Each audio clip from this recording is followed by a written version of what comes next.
Okay, good morning, everybody, to Mechanical Rigging and Systems. We're going to try and cover some mechanical stuff today and take a look at how to solve some problems um, and sort of how to break it down. I found doing mechanical stuff initially, I looked at everything as the real world would present the problems. And I discovered in 3D to do it well and simply, you actually have to look at everything backwards or in ways that and try and solve problems that you didn't even know you were trying to solve. And it came down to a book. I mean, you guys all know Douglas Adams in Hitchhiker's Guide.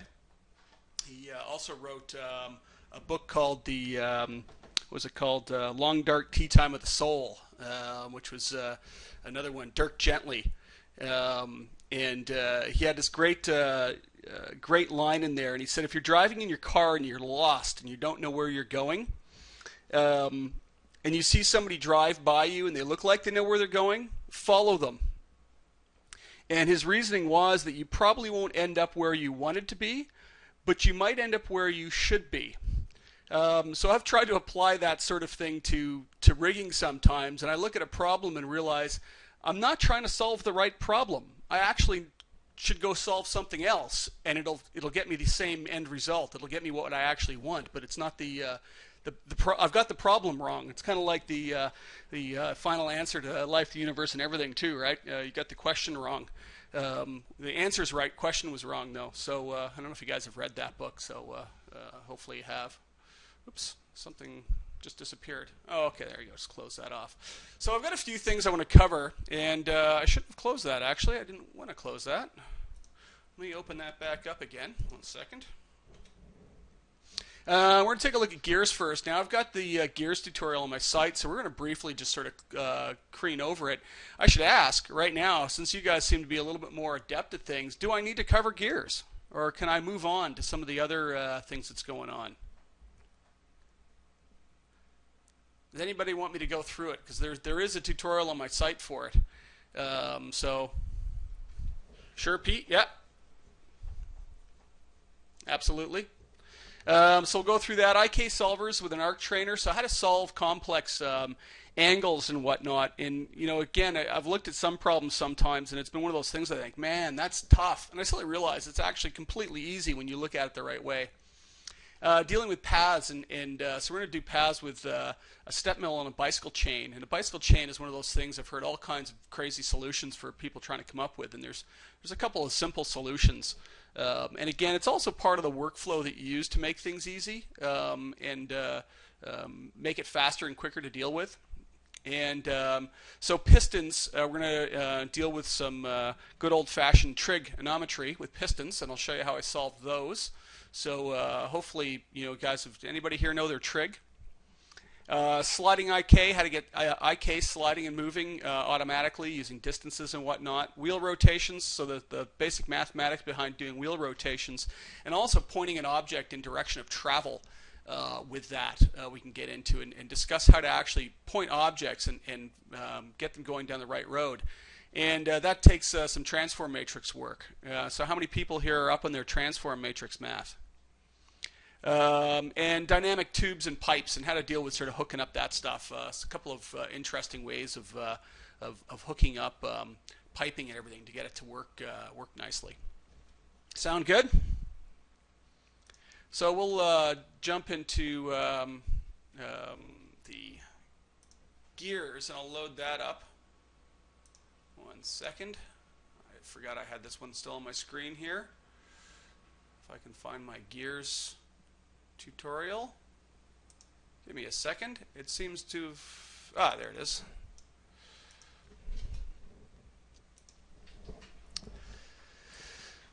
Okay, so gears are pretty straightforward to rig. Here's the sort of the end result then. Again, I didn't want to get into this too heavily because this full tutorial is on my site, but I'll discuss sort of basically how I've gone about doing this and what makes it easy. What you have to find out first is how you actually mesh gears together and how they work. So if you guys is anybody here a mechanical? Nobody here is in mechanical, are they? Anyone? Nope. Okay, it's interesting. I was oil and gas. You do. That's right. You do oil and gas stuff, don't you? Is anybody here is in the mechanical market as opposed to video games and trying to make things look mechanical, but actually doing mechanical animations? You know, I've dealt with a lot of clients. It's funny, Leif, but I actually had a client. I think after the first time you told me you're in oil and gas, literally the next day I had a client call and ask me if I could do a project for them for oil and gas, but they needed it in a week, and I had too many clients and I couldn't do it. So I had to drop them. That was funny though. So you told me that one of the first master classes you attended, and then the next day some guy calls me from an oil and gas company in Texas or something. First off, you got to understand mechanics, and I guess to me, I'm a little more sensitive to it. My dad was a mechanical draftsman and was one of the principal designers on the IMAX 3D cameras. So I grew up sort of seeing super complex, high-end mechanical design work being done and understanding how things worked. And so just understanding how gears work and how they mesh together is sort of something that you kind of need to know if you actually want to do it really well and sort of properly. I've kind of somewhat modeled these correctly with a tapered tooth to them so that they mesh together nicely. You can see that they're meshing and not running into, well, they are a little bit, but not running into each other too much. There's a bunch of different teeth types on gears, but they're seldom ever completely straight because they wouldn't mesh nicely and blend together. You need to get the size of them right. You know, one of the things I've seen people do is they create gears and they take one gear and scale it up so that all the gears are different sizes, so all the tooths on them are different sizes. It's not how a gear works. They have to be all the same basically for them to mesh together properly, first off. And the mathematics behind them, there's two ways of figuring it out. The difficult one, and according to my dad, who I would trust on this, the first one that is sort of the most correct, or one of the correct ways of doing it, is very, very hard to calculate. And to know the circumference of a gear, basically, you need to know the two circumferences to be able to do the math between them, to know how fast one should move compared to another. And it's actually based on the point that the gears touch. The problem is it's actually kind of a moving target as the gears touch and slide together. It's a bit of a moving target, and it's also very, very difficult to actually calculate where that point is. So you can't really use that, but it isn't the outside of the gear. It's not the inside of the gear, the base of it. It's actually a point somewhere along the gear tooth, the height of the gear tooth where they initially touch. So using the circumference of the gear isn't a good solution. The easy one is just the number of teeth. If you've modeled your gears properly and they mesh together, then all you need to know is the number of teeth on each of the gears, and you can figure out easily how fast one should turn compared to the other. So what I've done with this rig is pretty straightforward. This is my master gear. I've modeled it in such a way that I still have my cylinder here, and I can basically up and down size it. The teeth don't get reset up, but you just copy them around again, and they're all set up in a way where they're moving in and out from a central hub of point helpers. So I don't know if you can see those point helpers there. So if you select any one of the teeth and go page up, they're linked into the center here. I guess that's the center of the hub, and they move out from the center automatically out in their radius. So they're sliding in and out. Oh yeah, sorry, with X forms. So they're all on X forms. That's what it was. That's how I did this one.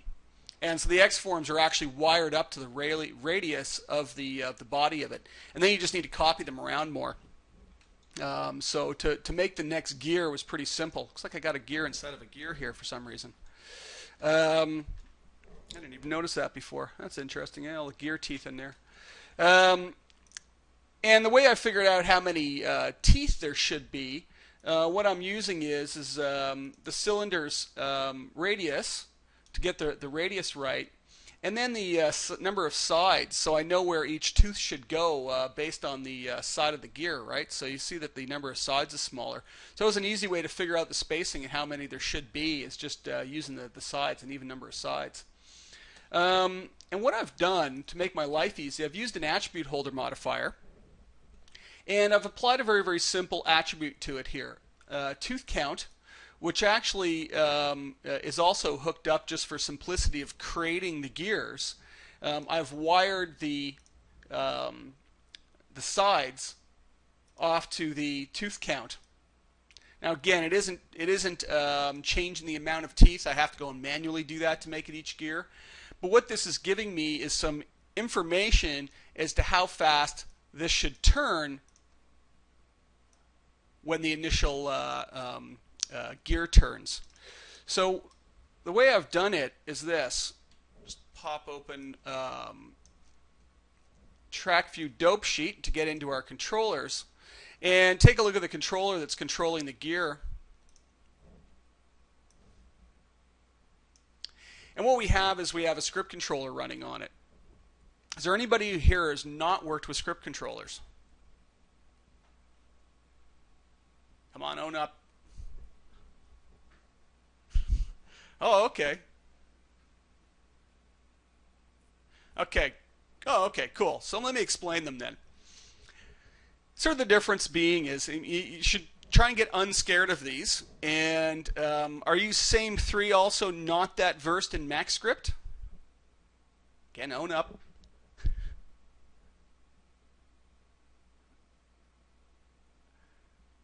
Okay. So you need to get that way. If you want to understand rigging and you want to get better just in general, and this is something that Michael hears me talk about in class all the time.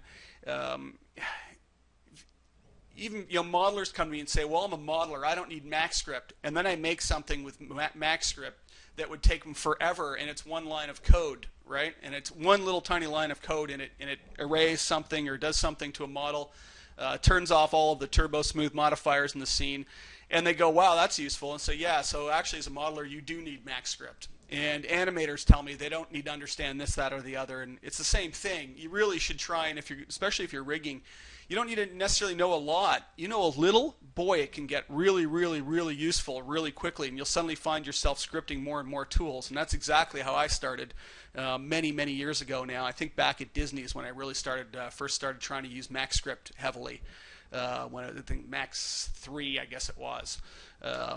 And I'd used it a bit before that, but then at Disney it was like I was getting pushed, and it's like, well, okay, start writing more and more tools. So a script controller has an advantage over something like a wire. A param wire can go from one value to another, and that's it. You should never, ever try and refer to an object by name in a parameter wire. It'll cause undue problems and slowdowns and all sorts. As soon as you need to start getting multiple inputs, you really want to go to script controllers or expression controllers. And script controllers are the easier one to deal with.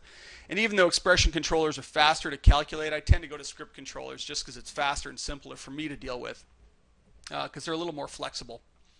The way they work is again, in the expression area, you could actually write the name of an object, $Sphere01 in here. But never, ever do that. You never want to be able to be referring to objects in here because your scripts are name dependent.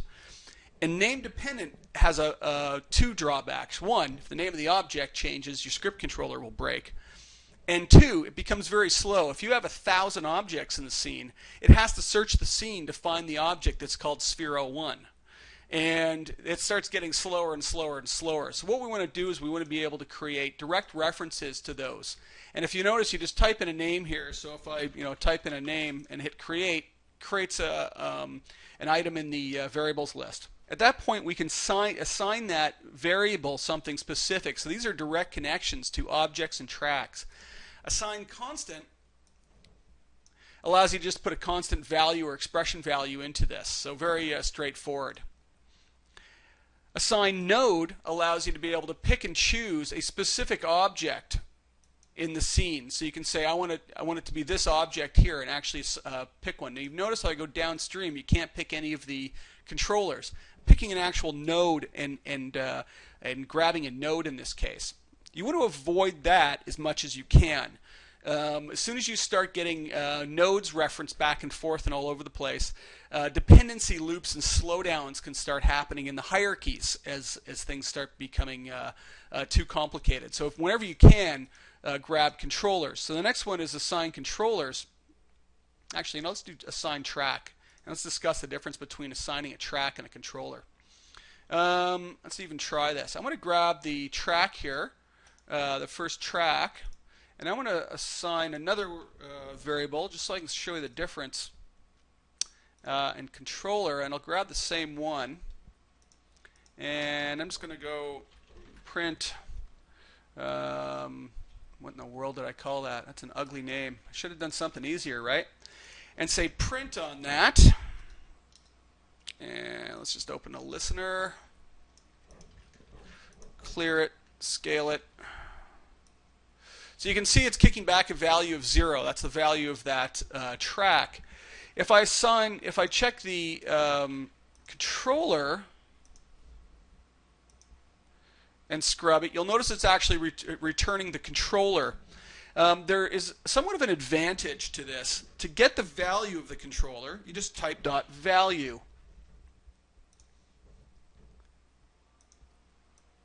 And you get the value of it. So we can get the value out of the controller, but we have the controller itself. And there's actually an advantage. One, I've seen tracks break. It is trying to refer directly to the track, the named track. And if something changes drastically in the hierarchy of controllers or whatever, the names change or whatever, I've seen them actually break and stop working. So assigning a track can be problematic. It looks like it's a faster solution to get to the value, but not necessarily the best. The other thing is the assign controller is actually storing an instance of the controller into the script controller.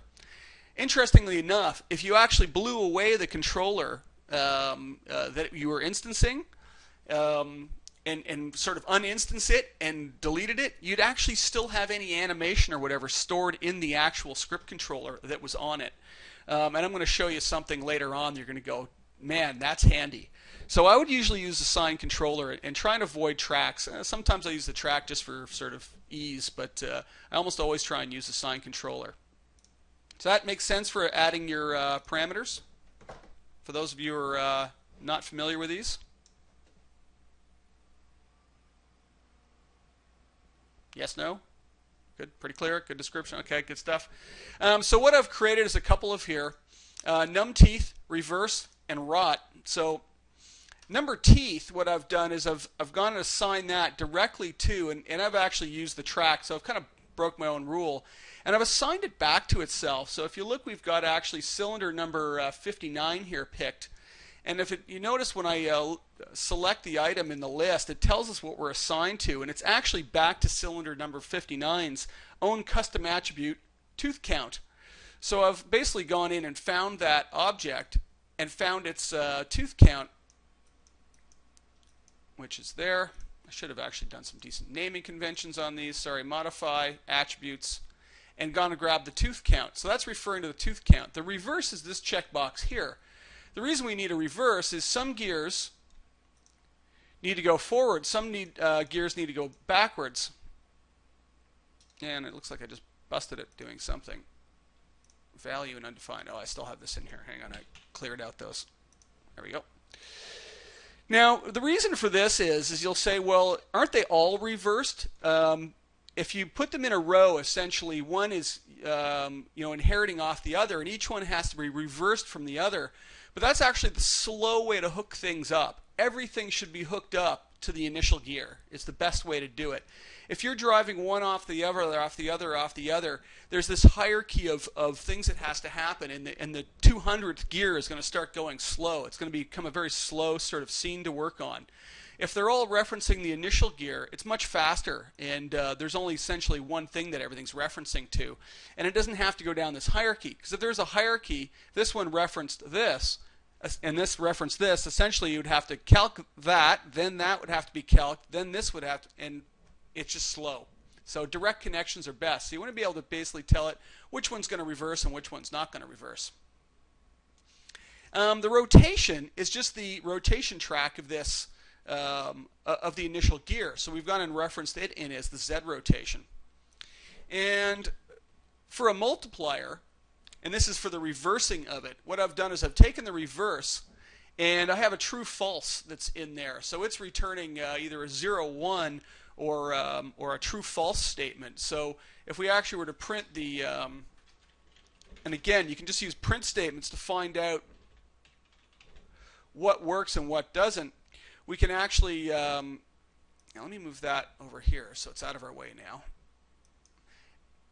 And you'll notice it's returning true. So true really can't be multiplied into our math to reverse the direction of it. So I've made a quick variable here. Just multi equals if reverse. So if reverse is true, then return a value of -1 to our variable multi.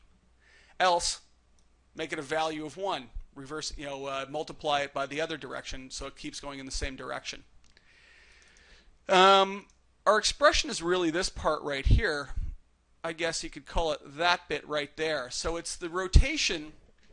Let me just cut and paste it in there so you can see it. So it's the rotation value coming in, and you multiply that by, I'll just move this off to the side again, the number of teeth on the initial gear, the driving gear, divided by the number of teeth on the driven gear.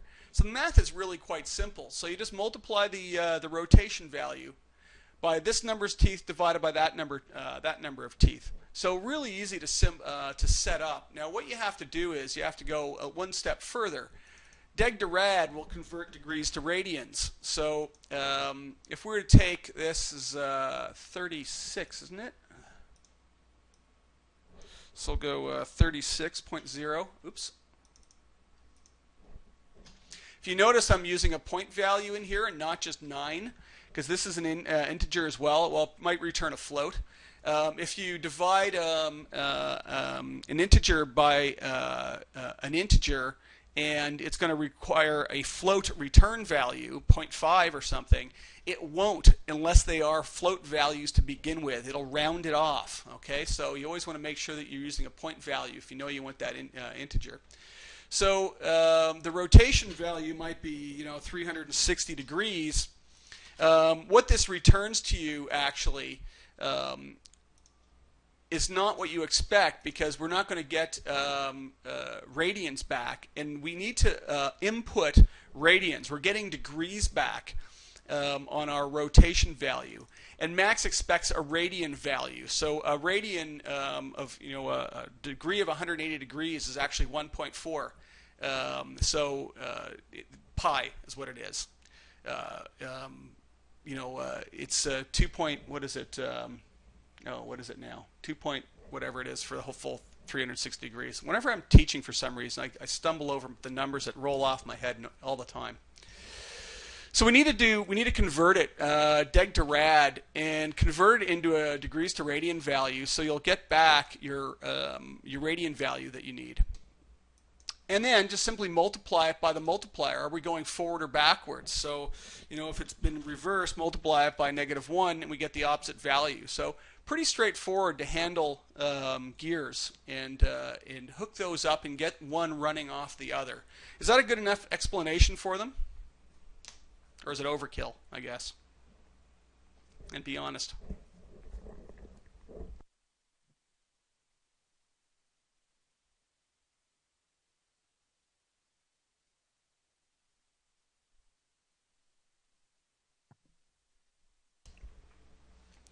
Okay. Sounds good. Just remember the basics of how the gears function, and you're good to go pretty much. And again, hooking up this sort of thing is very, very handy, and doing it first in the first gear. So our next task we're going to look at is going to be, I'm trying to think here now, which it was, IK solvers and whatnot in the arc trainer, and solving more complex sort of angles and everything. Let me grab my arc trainer. Oh, that's right. This is a client asset that I had a scripted tool on that's not loaded up. So this is an arc trainer. You've probably seen them in a gym, revolving around and whatnot. And I find that people get confused as to how to rig this sort of stuff up and get really stuck on what to do with it. Teg to rad. Seen it on a t-shirts? Really? That's funny. I don't know, like one of Bobo's t-shirts or something. I used to love the hat he had way back when, and I forget what it was. It was some just some error value on the. That's funny. Some error value on the baseball cap, and it was funny because it was the error value you would get in Macs in the early days, back when there was a dongle on the systems.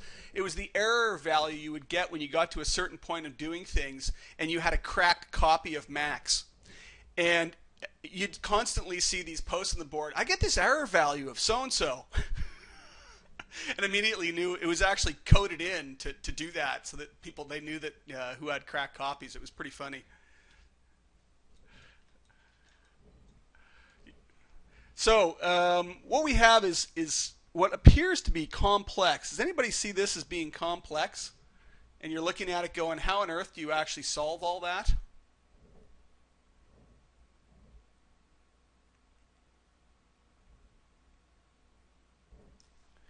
So the way I've done this is by starting with a rotation value, and essentially having everything hooked up to that rotation value. And again, nothing needs to be that. It's actually an incredibly simple solution to make all this work. And let me just grab some of it here and hide it. And it's actually really, really simple. And again, this is one of those things I see people try and rig sometimes, and they just they fight with it and try and figure out how to do it. Easiest thing in the world. It's just IK solvers that are actually running here.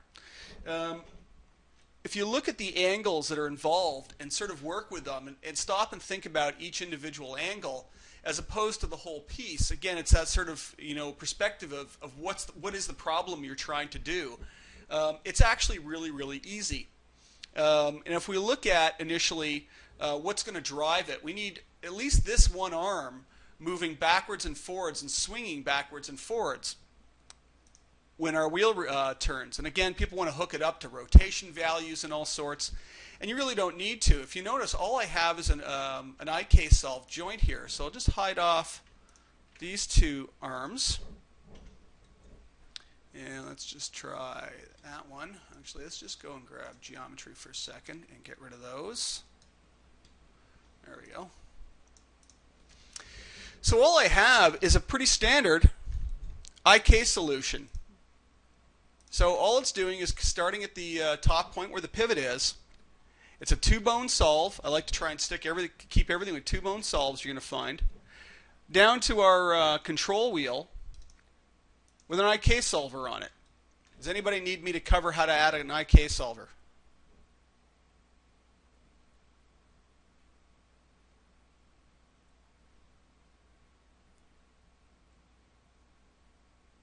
Okay. All right, guys.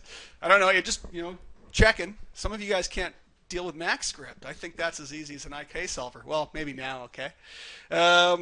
Or it certainly is as important in my opinion. So what I've done is just dropped it on and linked it up to the control. So no sort of pulling rotation values needed.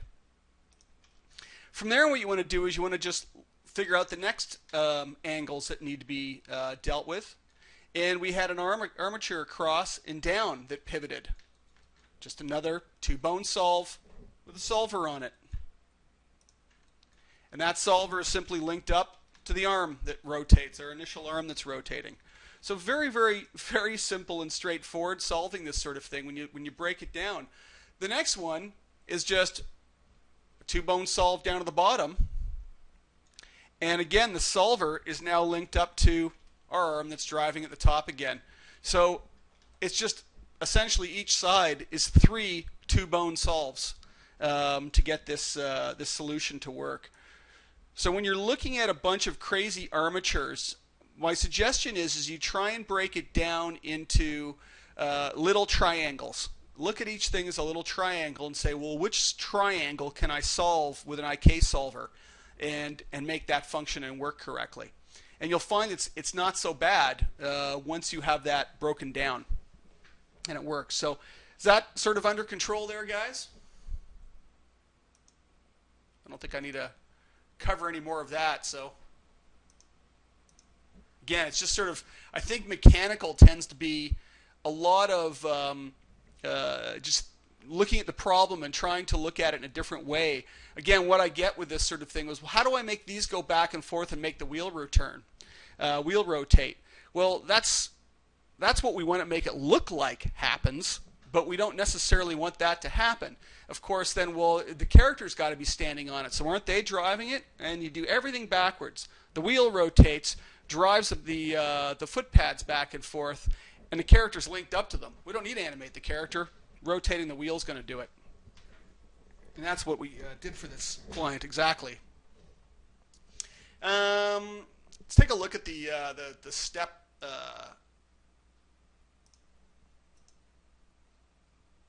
step mill.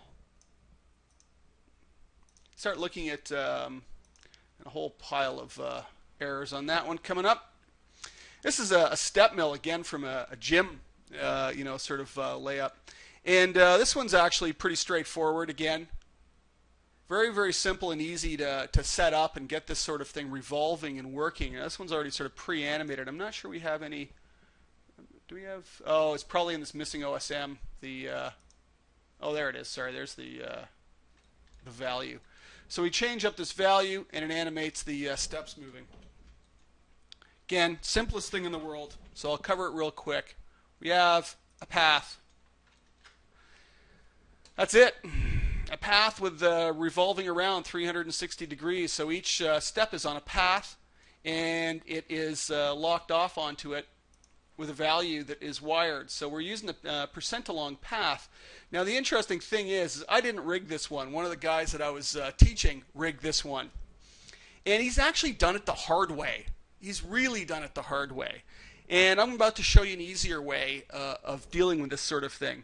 And I say he's done it the hard way is because what he's done is he's looked at the problem of each step individually and not considered other tools and the depth of other tools that we can use to make this easy. So what he's got is he has one control value up here as a step value. And then each step, if you look at the percent along path, that's 0. This one's 14. This one's 28. And if we go look at, again, the dope sheet,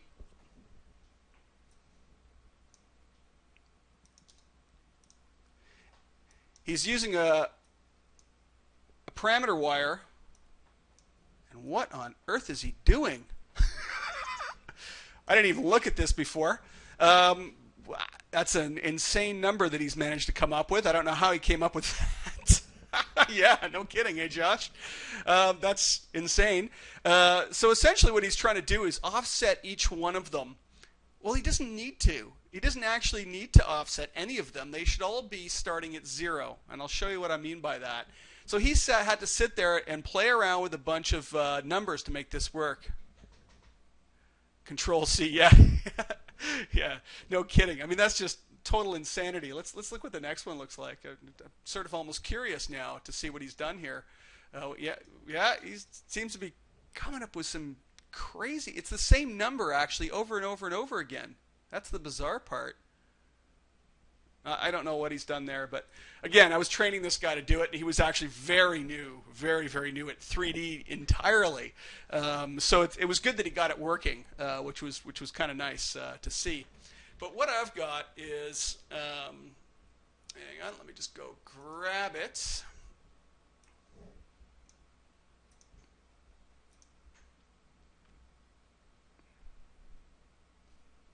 It's a bicycle chain.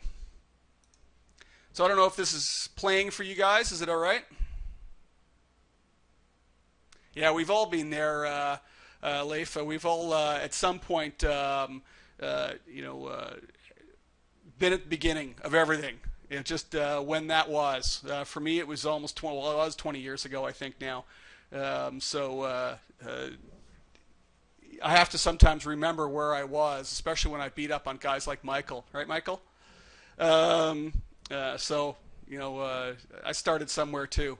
So this is a bicycle chain going, and this is basically a fairly accurate bicycle chain. Sorry, Michael. There's a couple of ways to do this, and quite frankly, the absolute easiest possible bicycle chain solution is to not do a bicycle chain at all, is to basically create your links, attach a bunch of links in a row, and use path deform and path deform it around the path. And you're all going to say, well, that's going to deform the links at the ends and whatnot as they go around the curves. And it's like, well, yes, they will. But if this bicycle chain is somewhere there in the scene or off in this distance, who in earth is ever going to see it? You know, it's one of those things that I do that all the time for things and cheat it, and it looks perfectly fine. So what I'm going to show you, though, is how to do it in a more complex way. And make it so that each and every single one works properly. Just to show you what I've got right now is that I've got this master link, and if we actually pull the master link around, you'll notice all the other links move with it. And so immediately the thought is holy cow, what a lot of rigging to make all this work. But let's set this up and take a look at making this work then. So what I've got is my two links that I've built. The outer link and the inner link. I don't know if they got proper names or not. I've never looked and checked. I should do, though, considering I'm a bicycle fanatic. I should know what they are. And we've got two things set up right now that to note. First off is that the pivot for the outside link is in the middle, and it's sitting in the middle point. The pivot point of the inner link is actually at its first pivot point of the actual chain. And you'll see as we start putting this on the chain why this is the case. The other thing is that we've got is them linked together. And let me just make sure this doesn't look like it's right in the right spot. So let me just move it right in the right spot here. This pivot doesn't look like it's in the right spot. Oh well, I made it a little sloppy by the looks of it. Good enough. The inner link will be linked to the outer link.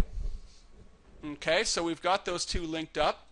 And now what we need is we need a point helper, actually, and we need to create a point helper. And I'll put it something like this. Let me just go and align it up and move it. And I want to set a point helper right to the pivot on the other side. Looks like my pivots aren't lined up properly for everything. I'm going to drop a pivot right there at the other end. And the reason this is going to be is that as the chain goes around, the inner links are going to look at the next link in the chain. Okay? And they need something to look at because we'll probably get a dependency loop going. The other problem is that if this one looks at the next link in the chain, it won't be looking at this pivot. It'll be looking at its center point of the thing it's going to. So this extra point helper is going to give us something to look at that's in the right spot so that the chain stays together properly. You guys follow so far? I'm going to freeze transform on everything, as we should. So Alt right click freeze transform. And then what we're going to do is we're going to set up a path constraint on the outer link to our path. So animation constraints path and drop it down to it. Oops, we didn't link the I totally forgot to link this. Here I am talking too much. We're going to link it up to the outer link as well.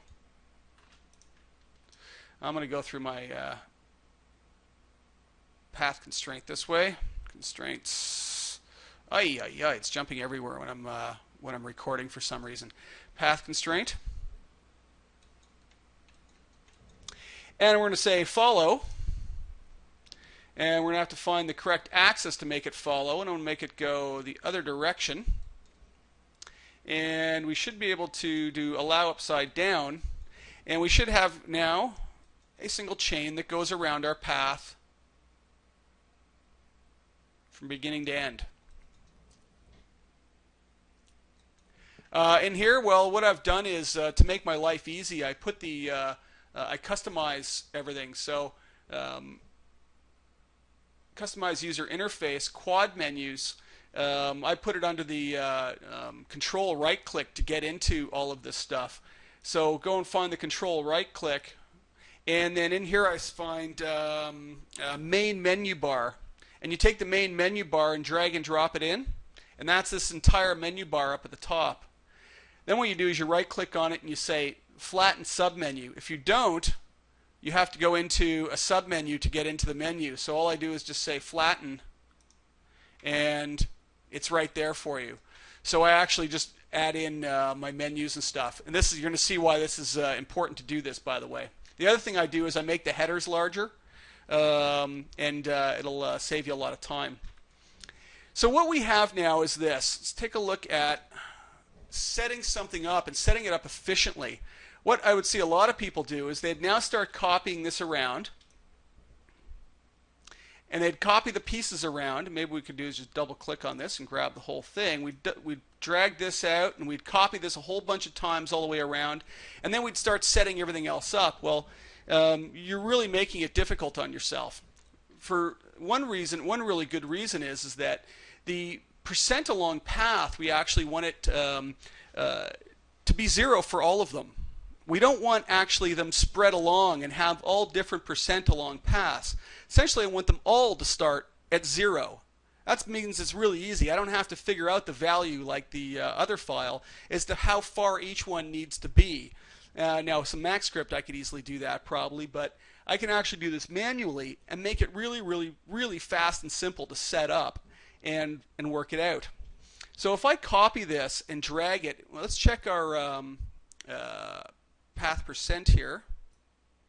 If you notice, it's a single value. Let's right click on path percent and say assign controller. And in this case, let's go and grab float list, and we'll assign a float list to it. So the first one is currently active. We can right click on the float list and pick properties. Now we can see the first one's active. The second one, let's go and add another, we had a linear float here. Let's go and add a Bezier float to both of them actually. I don't know why it comes up with a linear float. It's the silliest thing. I don't know why it defaults to that. Assign controller, Bezier float, because we'll want to slow it down and whatnot. So now we have our controllers set up. And we have our first one currently active. So what I'm going to do is I'm actually going to make the second one active here and utilize it. Am I going to do that? Yes, I'm going to do that. I'm going to do it this way. I could do it a bunch of different ways, but this might make more sense. Make the second one active. What that means is you're still going to see the path percent change as I slide this along the path. So you can see that path percent changing. But I'm changing the second controller in the list, not the first controller. First one's going to remain at a value of 0. I'm going to double click on this now. I'm going to go and do this.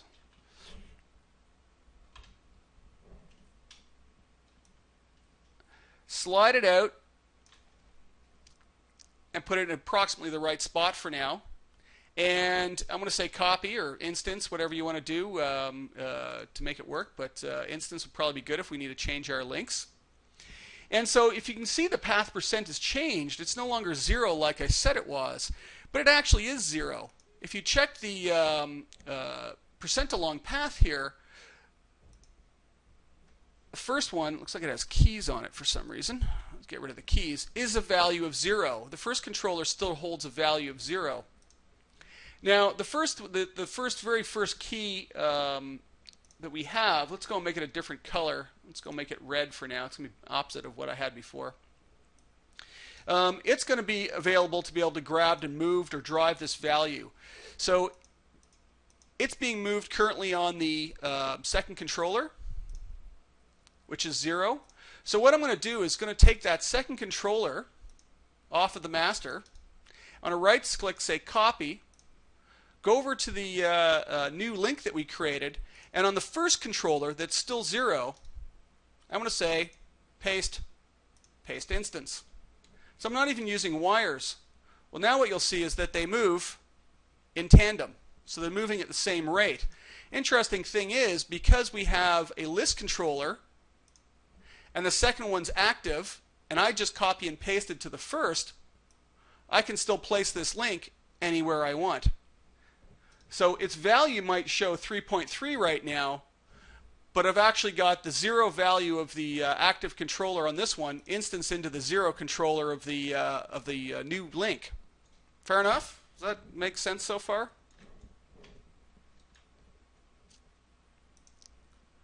Looks good. Yep. Going to go grab my inner link, and this is the only part that's going to take a little bit of work. Basically, I'm going to say constraints.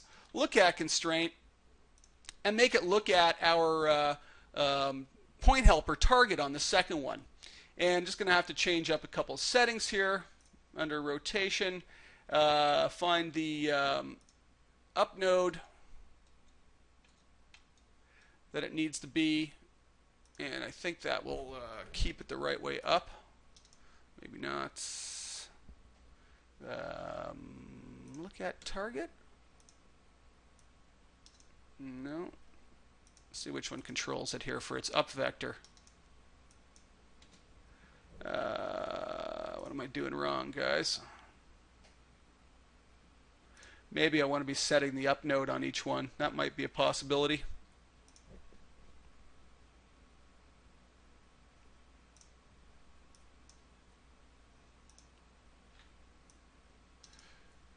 It's still not doing it. Will that do it? We want to control. There we go. So we want to control that up node so they're not flipping over as it's going around. Okay.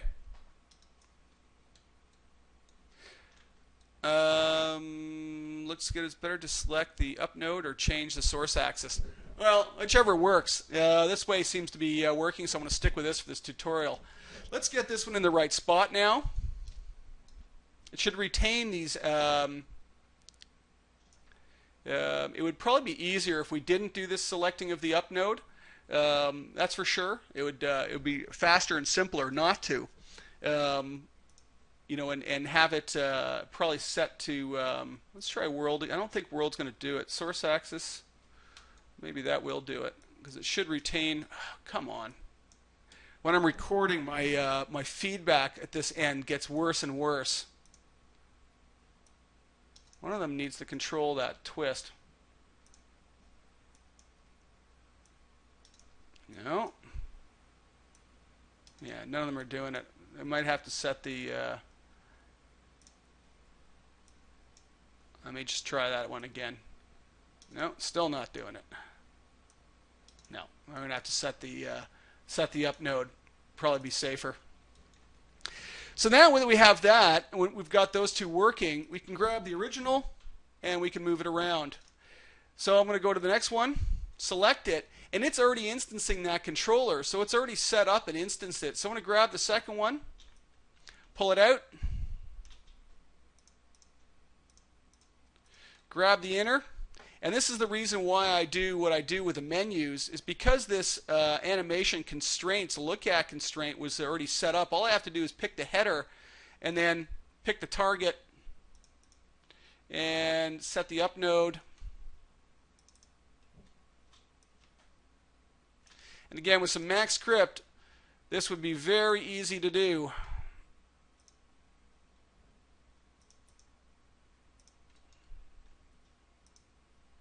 And we can just set these and make sure that they're in the right spots. Should be doing that as I go. And the other thing we can do is get rid of those stupid, what do you call it, view line lengths that drive me nuts. I wish they were just turned off by default, but they don't seem to be. So I'm going to go turn those off for now so they don't show up. And essentially all we have to do is carry that all the way around and we have a chain that's working. So you can see that the simplest, probably the thing that's the most work is just moving each link into place. And again, with some Max script, that would be pretty easy to figure out and do. But now what you have is you have a chain that's driven by one chain. Ooh, it looks like I actually broke it for some reason. I don't know how I broke it, but I did. That's interesting. Well, that is very interesting. It worked the other day. Oh, I need to... sorry, you know what I didn't do? No, it was an instance.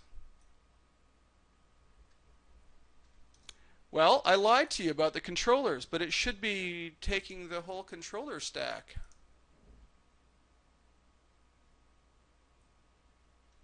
Let's try script controller instead. Sorry about that, but... maybe this is the way I did it. Float script.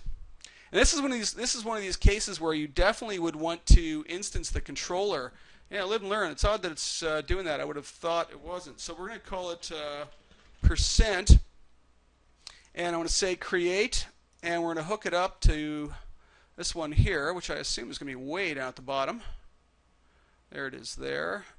Rectangle 64, yep. And we're going to go into the objects, position, path, second controller, and percent dot value. And that should work now. And duplicating those should work. There we go. Maybe that is the way I did it. I don't remember now. So I used a script controller instead and instanced the controller into it.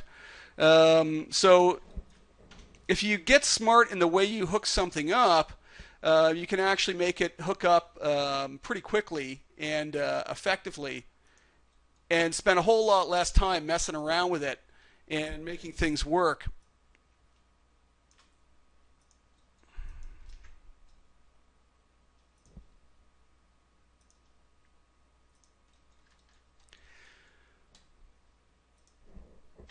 So there's our chain starting to go, and it should work perfectly all the way around, even at the ends, and chase itself all the way around. One of the hard things doing is getting the path the right length, but again, that can be done with lengths and whatnot.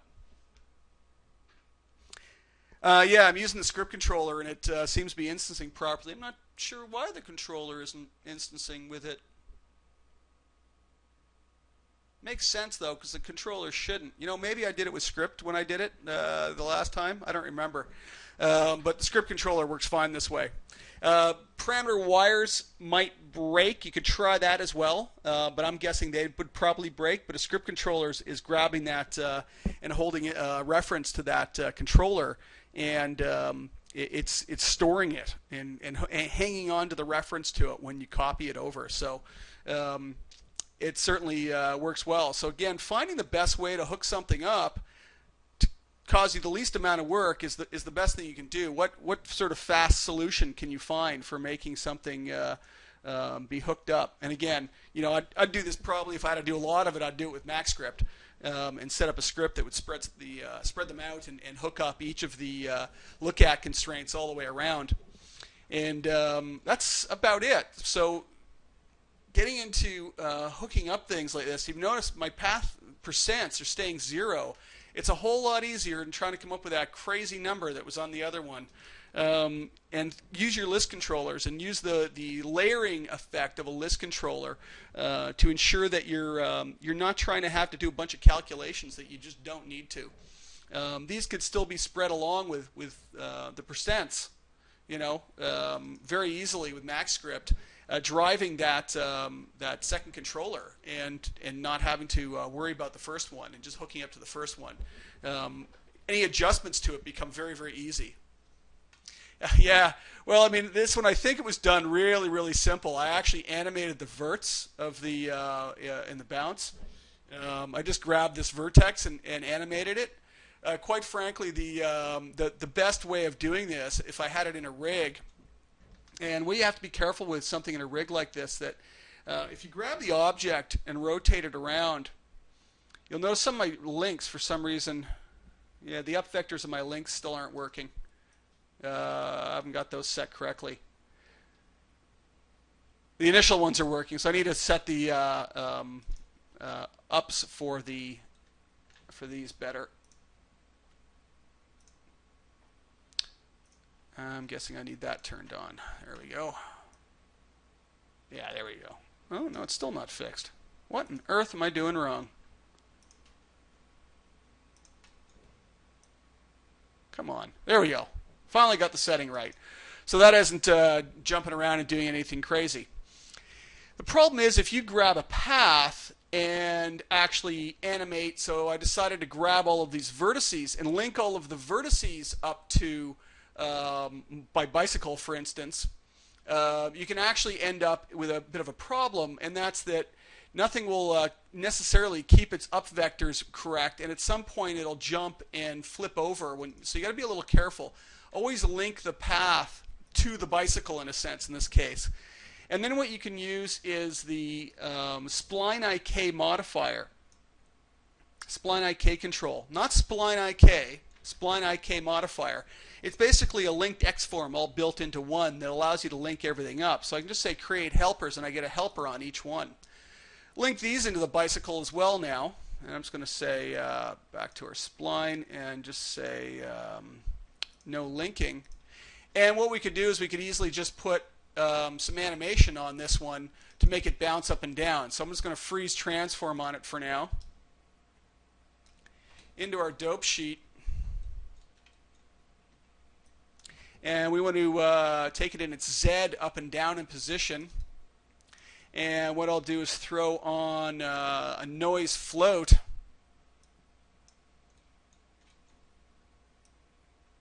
And you can see it's starting to bounce up and down. We'll say strength and frequency. Take it down a bit. And there it is, ramping up and down and bouncing up and down. Of course, the easy way to, one of the things is you'll say, well, what if I want to, the bicycle comes to a stop? I want that to stop happening. Well, you can do a couple things.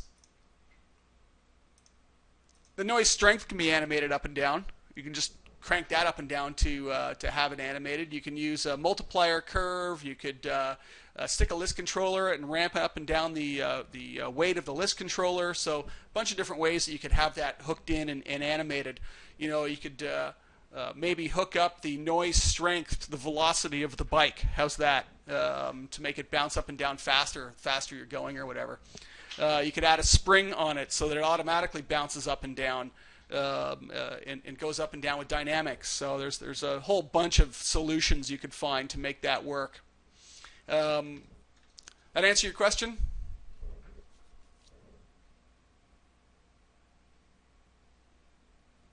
Would that move vertex change the length of the path? And yes, it would. Is it then changing the length of the path? Sure, but who's going to notice? Again, you'd have to. The amount the chain is going to bounce up and down is going to be so slight in this case that it's barely going to change anything. If you look at this chain up close here, it's currently doing it, and at no point in time are you ever going to notice. Especially, again, this is one of those ridiculous things. This is why I would never do a bicycle chain this way. For most cases, I'd just use a path deform on one. The chain all stuck together is just nobody's ever going to see it. It's going to be motion blurred like crazy unless it's it's on a piece of machinery and you want to get up close to it and see it going around. Yeah, motion blur and it's how important is the bicycle's chain in the shot. It's a kid riding sucking a lollipop. That's what you're looking at, not the not the bicycle chain, right? And the truck he's about to run into, sort of thing. So, who cares if it works properly? This would be definitely more of a mechanical application where you need to get close to it, and you really want to sell it working really, really well and effectively. Now, something I didn't get into, but you might want to consider is how do you get the rings moving around at the right rate and whatnot? And that it can be done getting the spline length and the length of the spline and calculate. If you considered that if the length of the spline was the same as the circumference of the circle, you'd be able to get it to go around at the same rate. All you need to do is then figure out the length of the spline from there and multiply it and speed it up so that it goes the correct rate. Because we have a problem where the percent along the spline is a percent. It's a 0 to 100 value. Or a 0 to 1 value to go around the path, and our rotation would be 360 degrees, right? So you want to you can easily do that math again to sort of figure it out.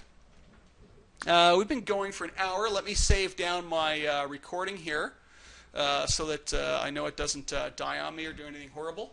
And we'll take a quick break, and I'll get a drink of water and whatever, or another coffee, and we'll be back in 5. Okay?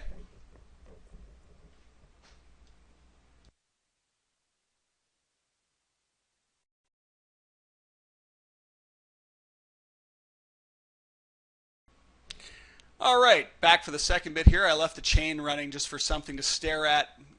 Every now and again I rig something like this and watch it animate and think I could just stare at that going around and around forever. And then realize I've got work I've got to get done, unfortunately. So now what we're going to do is we're going to start taking a look at doing pistons. And this has been one of those discussions I've had with people a number of times and seen some quite interesting solutions for it done, which sort of blew me away that somebody had gone to certain lengths to make them work. I'm going to show you my solutions. So I've got two pistons here, and I've solved it in two different ways. I want to show you a third way eventually that takes no trig whatsoever and is just some cool guesswork to make it look right. And you can kind of pick and choose what you want. This, again, is the more exact way, basically, of doing them. So if, again, I hit play on these, you'll see they're going around properly and doing their thing as they should. And again, what I discovered is when I was doing this is that there was a not necessarily should I solve the problem that was at hand. So this came back to the Dirk Gently solution of following somebody when you're lost. Is that I looked at this problem initially, and again, of course, you see the piston going back and forward, and you realize, well, I should really have the calculation of the piston going back and forth. In this bottom one, that's exactly what I'm doing. I'm driving the piston back and forth and coming up with the math for it. In the top one, I decided to take a different approach. And again, I like showing these different approaches because it makes you stop and think about what it is you're actually trying to solve. So let's first discuss the mathematics behind it. Ooh, I lost the page on my site. Looks like I stepped away from it. 1 second here. Tutorials. And where is it again? Where is it again? Trigonometry. So I don't know if you guys have seen my trig on my site. But here's a basic refresher in good old trig from back in high school. And it's pretty simple to use. It's pretty straightforward. The only problem was back in high school when we probably all did it and decided to forget about it, we had no real use for it. And all of a sudden, all that stuff comes back to haunt us. And it certainly did me. And again, I'm glad that I had a father that grew up using a pencil and a piece of paper to design everything and knew how to use a slide rule because he used to know his trig tables in his head. It was scary, actually. He could look at an angle and tell you probably what it was, which was pretty impressive.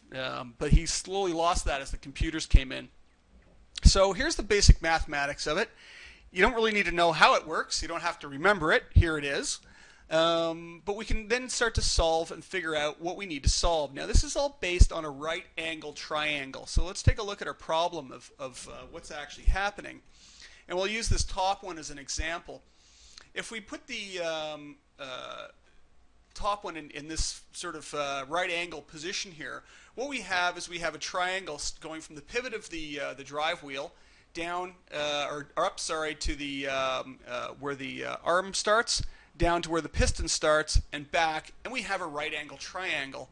And we could actually solve this distance here using the methods involved. So we can look back at the methods calculating angle at A, which, by the way, you can basically come up with either side being A. So I've just shown one.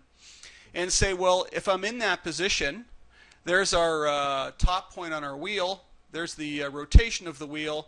How long is A? Sorry, we should be looking at sides, not angles. My apologies, because you'll see where I'm going in a second. I should be trying to solve the adjacent. Okay, and here's our piece of math here we can work on. The only problem is this only works on a right angle triangle, and as soon as, of course, it goes anywhere else, we no longer have a right angle triangle. So with this problem, I immediately saw two things. One, the way to solve something without having that right angle triangle is solve it twice and add it up. In that we could say, well, there's a right angle triangle there, and there's a right angle triangle to there, and come up with two lengths basically and add them together to figure out where we should be. And I thought, well, that seems like a lot of work. It seems like more work than I want to get involved in initially. So what I did is I didn't solve where this should be. You're seeing actual paths showing here, but it's actually not solving this way at all. And if you watch the hierarchy, I'll pick the cylinder.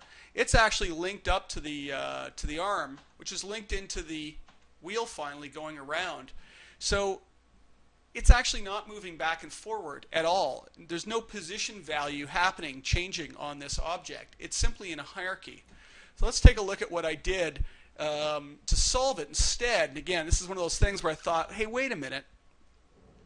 What do I have is I always have an angle here. And if I can get that angle and solve this angle with this right angle triangle that would be imaginarily put in here, I can say I've got an angle at this point, and that angle is the exact opposite at this end. So the cylinder is the exact opposite angle of this angle, okay, on the other end. You guys follow that so far? See where I'm going? And so I thought, well, what if I solve the angles? Well, of course, the problem is when it goes around, the angle to this wheel changes. If I look at the local value of this, of course, it's going around and around. Well, kind of hard to get the angle in there. Well, it's not really. So let's see how I get that angle. There's my bar. It is linked up to a point helper. That's linked up to a point helper. That's linked into the wheel. Okay, so we have 2 point helpers in here, and use lots of helpers in your rig. If you notice, this outer point helper isn't rotating. It actually stays level as it goes around. The reason for that is, into the dope sheet for a second,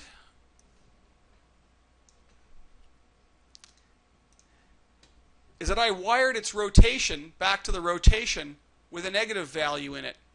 So essentially what I did was it's linked in to a point helper just to zero it out, because I always do that. I always have point helpers in between things. Its rotation is wired back to the rotation of the wheel in the exact opposite. So as it gets rotated around, it's just rotating in the opposite direction, making it look like it's not rotating. I would suggest, and one thing you'll find people want to do is they want to go into the hierarchy panel and turn off the inherit. That inherit would be a dangerous thing to turn off, because if I had to rotate and move this whole thing in the scene somewhere, it wouldn't rotate correctly. It would go off on some angle. So I want to have it linked in. I want to have the inherits turned on, but I just wire it to the negative value so it rotates in the opposite direction. The arm is actually linked into it, okay, and it's linked up to it. So if we check actually this arm and have a look at the angles on it, you'll notice it has a script controller on here. We're going to pop open that script controller and take a look at it, because that's where all the magic's happening. So as it's going around, I needed to calculate and figure out the angle that's happening at this point, and know what the angle was. So I started off with a few variables. Z rotation of cylinder 1, which is our initial cylinder here. Okay, so there's the angle coming in. I used the track again in this case, what I've kind of told you not to do so much. Constant for some reason, I don't even know. Oh, that's the existing constant, sorry. The cylinder height, and here's something to note, that I've actually set this up, and again in a very sort of intelligent way.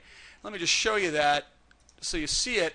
If I take the radius of this circle and change its radius, the whole thing adapts and updates. If I change the length of the arm, the whole thing adapts and updates. So I could actually rig one of these and be able to move it around the scene and reuse it for anything that I needed to be able to get it to work. So these are known values, and I can tie into them to be able to use them in my math and not use them as fixed values. So L is the height of cylinder 4. This is cylinder 4, so our height value of cylinder 4 is being used. Okay, so we're going to need that. So we need to come up with this angle, and again, that's angle, we're going to use that, call that angle A. So if we go back and look at how we solve angles, we can come up with the sides that we need. Now, we know we have the hypotenuse, we know we have SC, so we have the length, and that's the length of our arm there that we were just looking at. We know that we have the opposite, and we know we have the 90, so we can actually calculate it using the mathematics here of A sine, okay, and sine A over L. So we can actually calculate the angle at this point using some of those constants that we know about. Let's see, what else do we have? We have the radius. And so now we also know the radius of the main wheel, again, so it can drive it. So the way it works is this. If we do some print statements inside of brackets as we start to figure this out, I'm going to go A over L. So A is the angle of rotation, and L is the height of cylinder 4, this long cylinder here. And if we evaluate that and print it,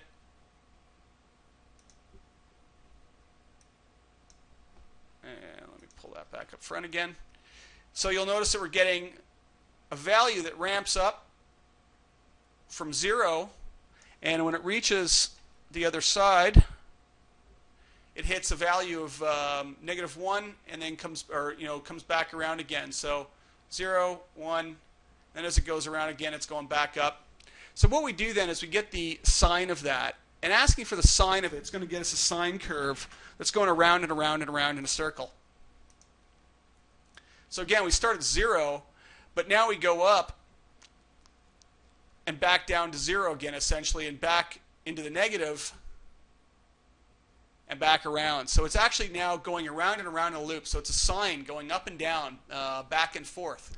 So it isn't constantly climbing anymore, and that value is just sort of wavering back and forth as it has to, just as the angle needs to waver back and forth. What we want to do is we want to take the radius, and we want to multiply the radius into that, and actually get it to multiply in the value of the radius. So if we change the radius of our driving wheel here, it'll actually change it up. So radius into that will get us our value change, just multiplied up based on the radius of it. So again, as we crank that up, you'll see the values. Okay, whoa, and I shouldn't have done that. Now it's going to print like mad. There we go. Talk about spam, eh? Don't leave print statements in your script controllers by mistake. I've done it and wondered why rigs were really slow until I noticed what it was doing. And then we just need to get the A sign of that. So to get our final value,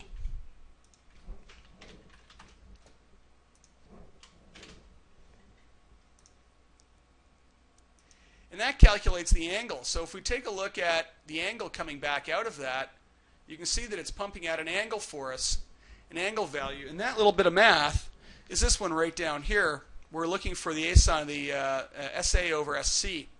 Okay, so here's our angle calculation that we're needing. We're basically piping that in. So SC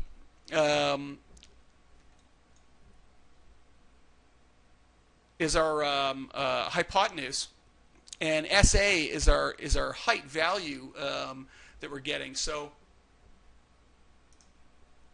back to it, and we're using our angle to get that. So we're getting actually a nice value back, and away it goes. So we're turning our angle into a sine curve to get the height, and we're using our length of the hypotenuse to be able to multiply it into it, get the A sine, and using deg to rad then to turn it back into radians so that it doesn't go too far. If we just left it as B, we'd end up getting this crazy solution happen where it would look like this. And when you see this sort of thing, when it's like rotating madly out of control, either your math expression's 100% wrong, or you need to go in and apply a deg to rad to slow it down. So at the other end, we do the exact opposite. We basically just go and take the angle of our cylinder that's going in and out, and we make the exact opposite angle change on this. Oops. And so then we have the exact opposite. So it's the exact same piece of math, the exact same thing. We're just inverting it is all we're doing. We're just simply inverting the value. So I've just copied it over, copied the controller over once I have it set up on one end, and invert it. And it's just simply rotating back and forth. It looks like it's going in and out. It's not on its own in a sense. It's actually just the angle is rotating up and down to make it work. And I don't quite know what this one was. I didn't go and look. Float wire to the height. Oh yeah, right. We have the height value needs to be pushed out. So as the height of this changes, it's just pushing the cylinder out and away from it, and making sure it's at the right position, because the hierarchy won't do it because it's just a height value. So all I'm doing is just simply pushing the cylinder away from the driving arm, so that it retains the right distance from it and looks correct. So interestingly enough, you can solve problems that you don't really, again, we kind of got to the place we needed to be, but we didn't get there the way that we expected to get there. And this sort of thing can simplify a lot of problems, I find, especially in the technical rigging area. I find if you go down this road and think, well, I'm having a hard time solving it the way I think it should work, try and solve it some other way, and it might work better. Now this one I've done a little more sort of what you might call correct. I don't think one's actually easier than the other. But I did actually calculate this going in and out. And not on this object, I think on its parent. There it is. Let me just check and make sure where I'm going here. I think it's this one. No.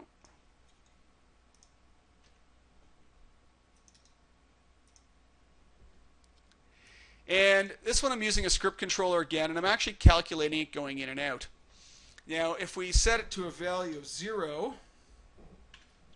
and just evaluate it, this is where I've actually hooked it up. Its 0 point is linked up to the root and the center point of the circle.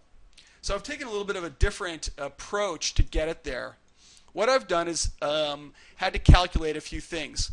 We need to calculate those triangles again now and come up with a value. So what we're looking at is we have our 0 point here. And remember I said we've got an issue that we've got a right angle calculation happening, but we don't always have right angles. But we can look at the right angle as two parts. Well, I'm still only looking at it as one part. And what the part is I'm looking at it as is when it goes up, I'm saying, here is my height value. I know that is my hypotenuse length, so this is my the height going up. There's my right angle there. And let's just calculate the length of this bottom one to get going and have this bottom one calculated in. And what that'll give to us is something that's going to oscillate back and forth. And if we take a look at making that calculation, pretty straightforward. It is the square root SC over SA, or minus SA. So SC, which one are we calculating here? SB, right? There we go. So we're getting the adjacent, square root SC over SA. So that's pretty straightforward. Look at this math, get the values in there, and we've got the end. You can't hear me?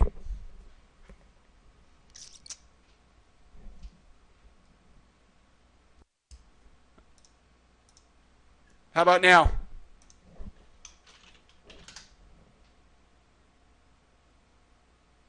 Yeah, you can hear me now? Oh, there you go, we're back. Still gone.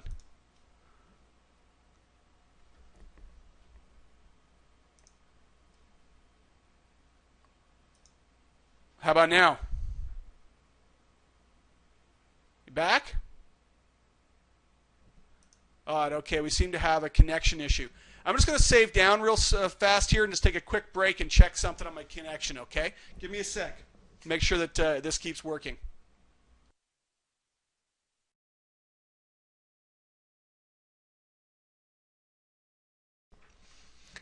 Okay, after a quick break, we're back. So now I have to figure out where we were. So we're calculating the length of this bottom, the bottom of the triangle, and we're basically looking for the adjacent value, so SB. So we're going to get that value. Now, if I go and just return SB, so here's that calculation, copied and pasted right from my website, and run it, and then scrub. What you'll see is that the oscillation is just kind of bumping back and forward. I don't know if you can see that. It's just sort of bumping back and forward, and it's actually bumping back and forward incorrectly, because as the point starts, I almost pointed at my screen with my finger. That was kind of funny. As the point starts at the on one side, you'll watch it go in, but as it starts to go over to the other side, it goes back again. So it's not actually sort of oscillating back and forward quite right.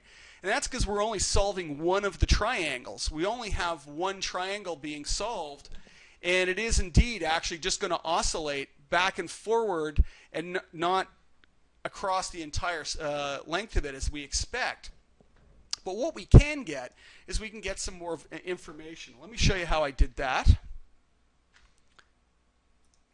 What I'm using is an exposed transform helper to get some of our values here. And so it's exposing point 4, which is this point here that's just linked up to the circle. And it's using the cylinder group, so whatever the cylinder that's driving it going around a circle is linked to, which is our center point. So because it's basically exposing the value of this compared to the value of that, what we can get is we can get its position values.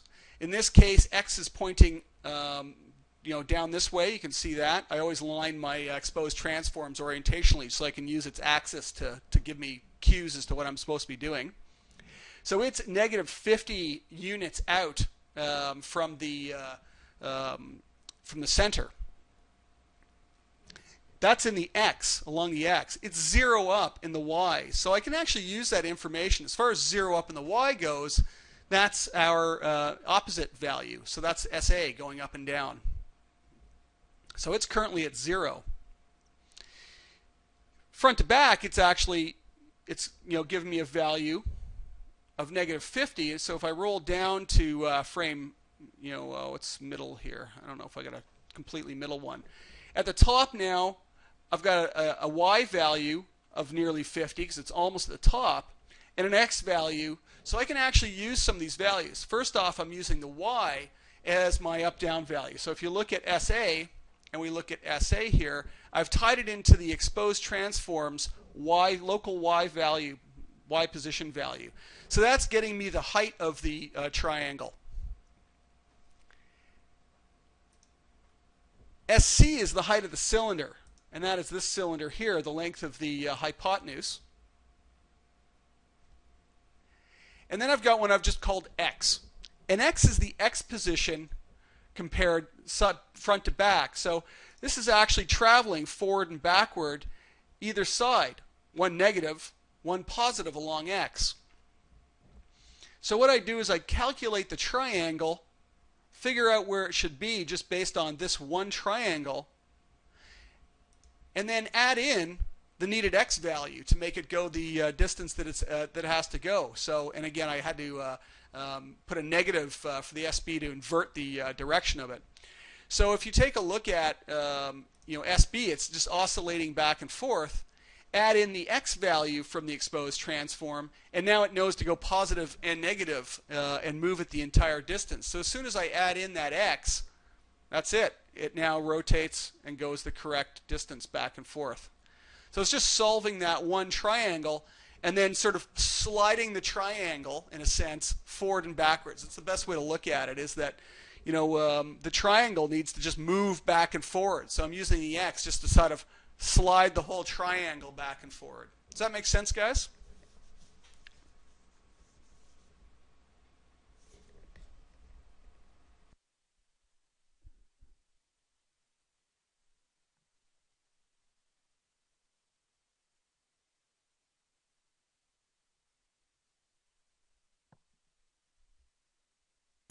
Sorry, just getting a drink of water there. Okay, let me show you the cheat.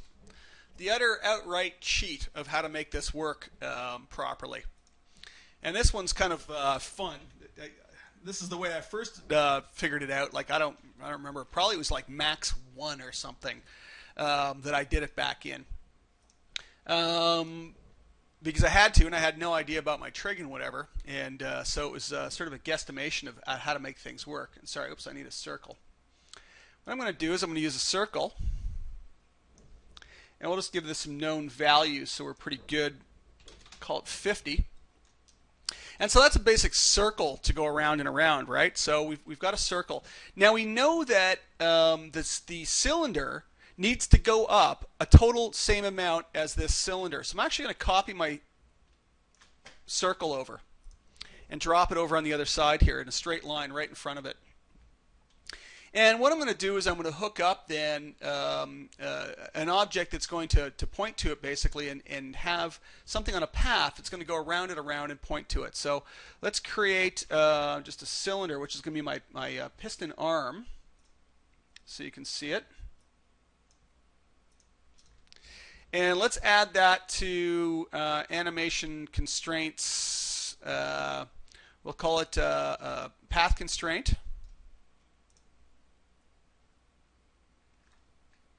And so it's on the path.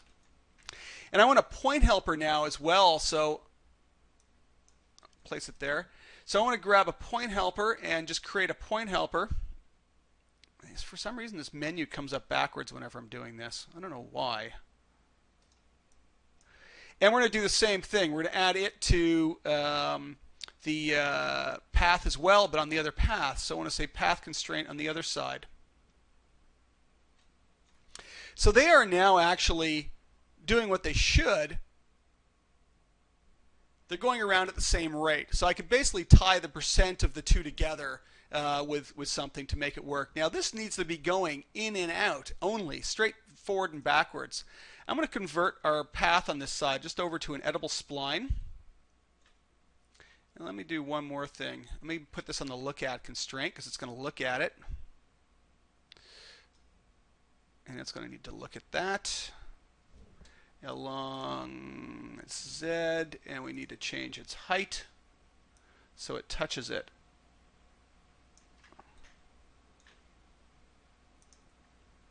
Good enough. We'll call it there. So right now it kind of looks like it works correctly. But this needs to be going straight forward and backwards. So I'm going to grab all of the vertices in it and make sure that I'm in view and viewing the center point and scale it flat. And you say, what on earth is he doing? Well, now it's going to go back and forward along a path. Correct? You can see that skipping back and forward along it. And you can see that well, I scaled vertices. I didn't scale the object. Did I, Josh? Don't scale objects at the object level. So if you can see that it's actually not attaining its target point over and over, like, correctly. One cheat with that would be, set up the length of this to stay between the two or something, so it looks like it's working, but it isn't. But then it wouldn't be slowing down and speeding up correctly. Now, when I go to the point helper and look at the path constraint, it has constant velocity turned on. And I don't know if you guys know how the speed of a path is actually derived, and we can figure it out pretty quick. Let's go and create another point helper. Might be easier through here. Point, and we'll put it on a path. Oops, that was a look at constraint that I did last. We'll put it on an animation path constraint. And it is currently animating in a very linear fashion. I'll actually turn on trajectory so we can see its trajectory. And you'll see that it's actually in a very, very linear, all the dots are evenly spaced. Turn off constant velocity, same thing right now. Let's go grab our path. Let's grab the points on our path. Make sure that they're Bezier handles. Our path is actually even. And so if I actually go and change one of the Bezier handles, you'll notice that it's actually shoving the points down to one end because we don't have constant velocity on. Turn on constant velocity and it evens it back out again. Turn it off, it's based on the length of each segment of our path and not actually the path itself, right? So as we actually adjust one of these endpoints, we can actually speed it up or slow it down wherever we like. Fair enough, guys? So back to our path, I want to grab the center point, and I want to use the scale because it'll scale the points out. And you can actually see that I can speed it up. I'm changing its endpoint a little bit. I need it to slow down at the ends and hit the ends a little bit slower. I'm going to, using the scale tool on these vertices, I'm actually scaling the control points for them. So I want to grab and tell it to be, does a Bezier handle? Cool. There we go. And pull that down. And what we can do is you can start actually playing around with it and trying to figure out how to actually get it to work and what will speed it up and slow it down enough. This one doesn't appear to be a Bezier handle. I don't see them. Am I getting a drawing problem, or I'm going to say smooth for a second, or corner? Bezier corner? There we go. And play around with those values. Now the other thing you can do is just move the vertices along. Why is this not working? I still have constant velocity on by mistake. Oh, I do, dummy. There we go. Sorry about that. So you can see that I can actually move around and change up where it is. And with a little bit of guesswork and messing around, you can actually go in and find the solution that works, believe it or not. So that's initially how I actually sort of solved this this problem, was to figure out what was the best sort of method to get it to work. You know what? I want to be on corner, Bezier corner.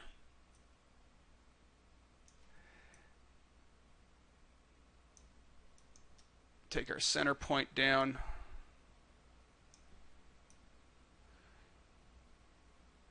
And you can start messing around with changing how it follows. I've actually got it to work almost identical to how it's supposed to work by messing around with it and figuring out how it should speed up and slow down going on the path. So there's a really fast cheat that if you get used to setting it up, and I haven't set it up this way in a long time, so I kind of forget what the magic numbers were to put it in there. But you could actually get it to work really, really clean and neat and make it work pretty quickly just by flattening out a spline like that. That's that kind of cool. I haven't got it spot on yet by any stretch, but it's starting to hit in better the end a bit.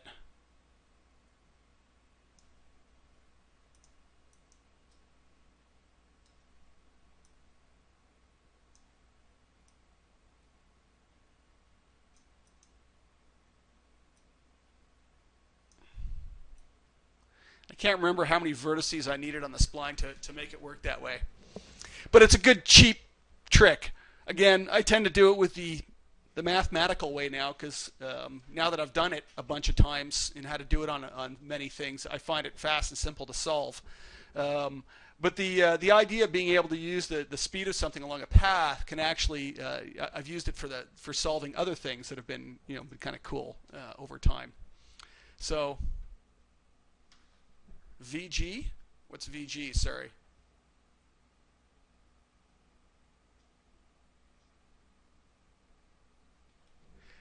Uh, this would be the cylinder. We don't have, or the piston. We don't have the cylinder here, Michael, if that's what you're asking.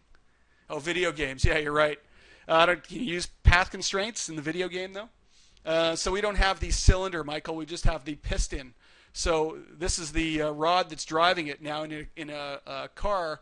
That's basically a car engine going around. This is your cam. This would be an oblong shape. It would be, most likely on it, right? Or the cam, the offset cam going.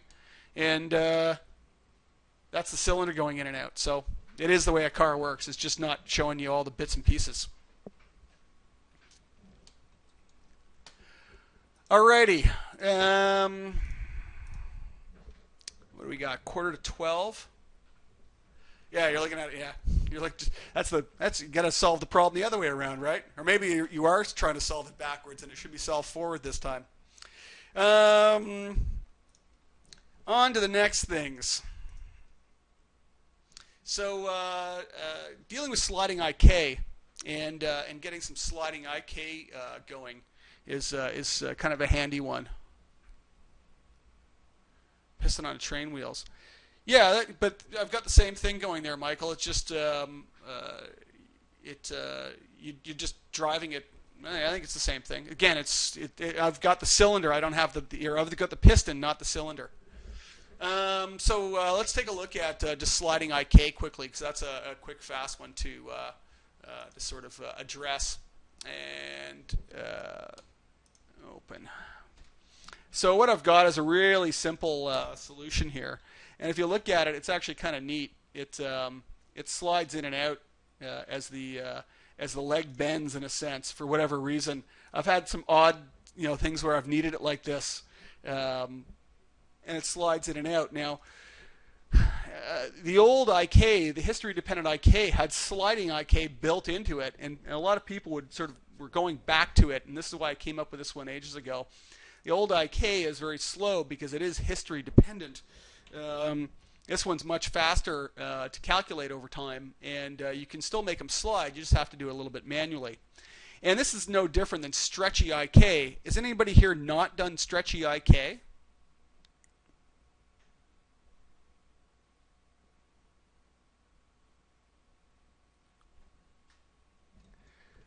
You've not done stretchy IK, Michael, or was that here already? So stretchy IK is pretty straightforward. I'll just stretchy bones, really. It's just what bones are in the first place, right? So if we go and drop a bone down, let me make it bigger than that.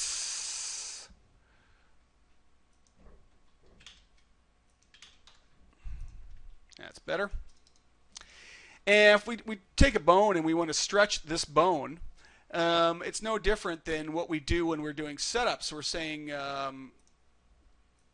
bone edit mode, and we're stretching it.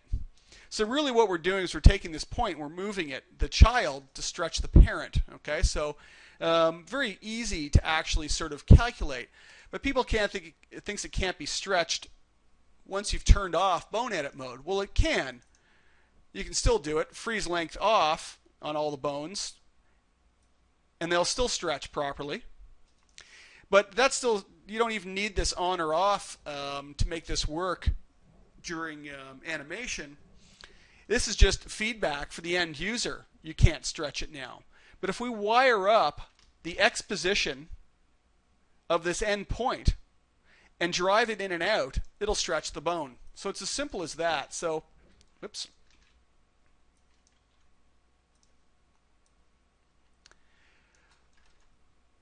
What I have on this bone here is I'm stretching the bone underneath. I don't know if you can see the bone underneath, but I'll just hide these two. Hide selection. And you can see that it's stretching the top bone, call it the thigh bone here, I guess, or whatever you want to call it.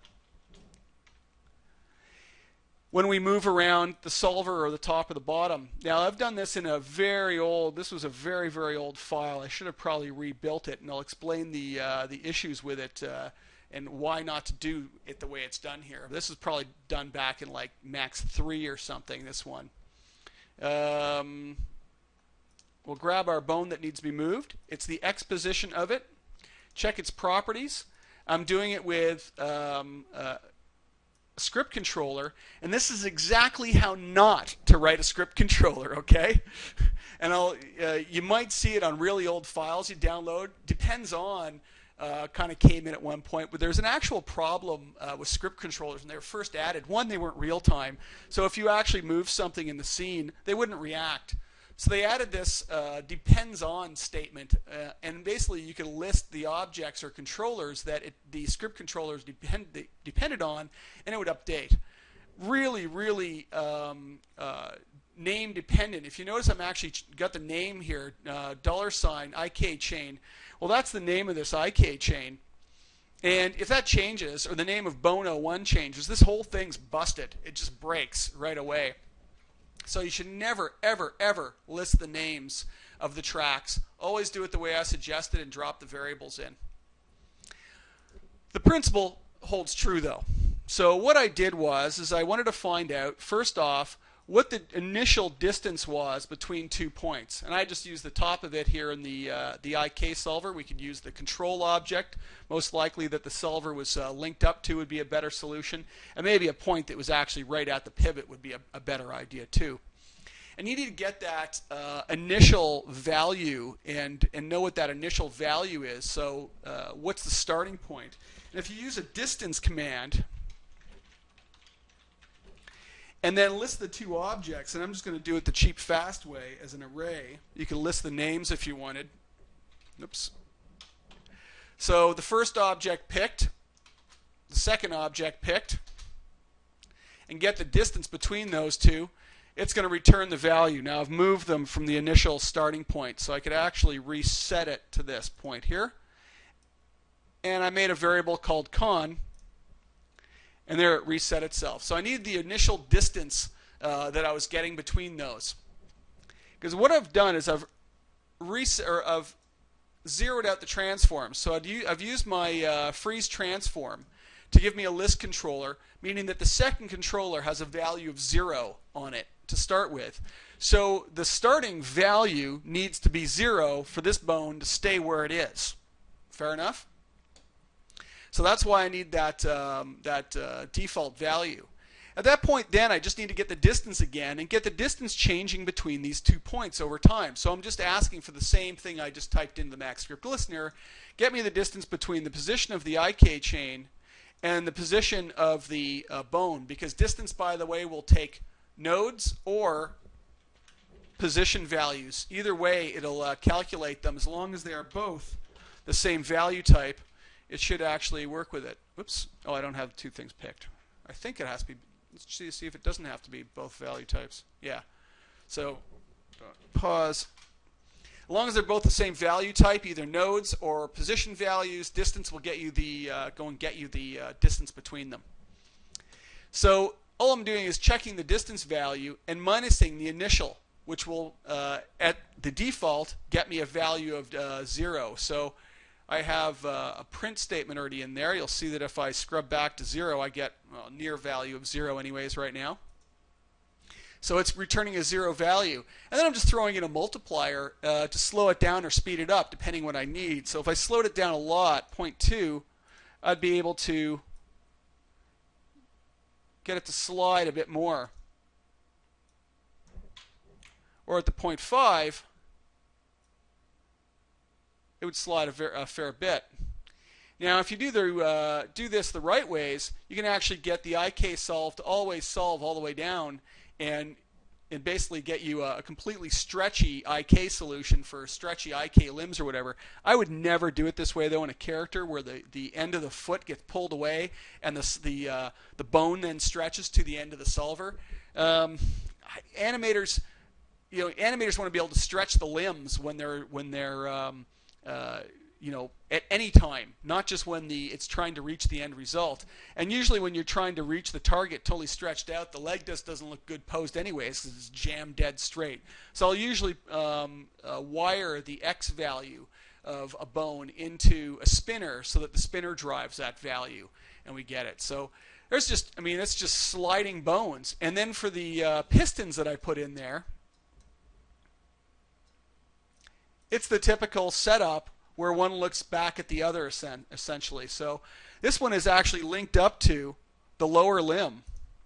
This one's linked up to the top, or it can be linked up to the pivot point, or this bone here, and they're made to look back at each other. So this bone is looking down towards bone 2, which is our bone at the end, or bone 3, is it? That doesn't make sense. Looks like I have it looking back at this bone here. It doesn't make much sense. It should be looking at this one. And this one's linked down to this one and looking back up at the top of the pivot of the previous one. So it just looks like it slides in and out. And you've got pistons running now that looks like you're getting this nice sliding action going. And get rid of your print statements out of your script controllers and they'll work faster. So it ends up giving you this nice sliding action. It looks like it gives you you know, a sliding sort of joint going. You can terminate this, by the way, and get it to stop one of two ways. It's interesting that you can either put if statements in there so that it doesn't go too far, or you can actually use limit controllers and drop limit controllers on tracks. Now, that's going to be interesting to note. It doesn't look like it wants to allow me to put a limit controller on this track as I'm saying that. Well, that's weird. I do that all the time. Well, I certainly do it with wires. But you can limit a wire and whatnot with a limit controller. Maybe if I cut this,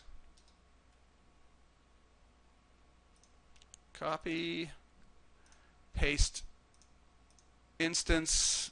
Why I just did that, I'll show you in a second. Assign controller, float script.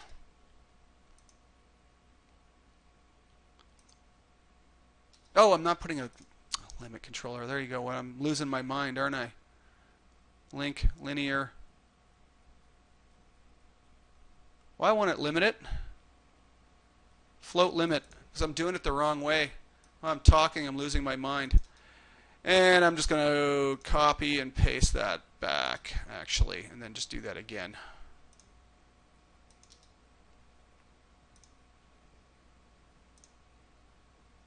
I was just losing my mind, okay? Which is totally acceptable sometimes. And I'll drop this one back to being, oops, get rid of it, sorry, off of there. Ay, ay, ay.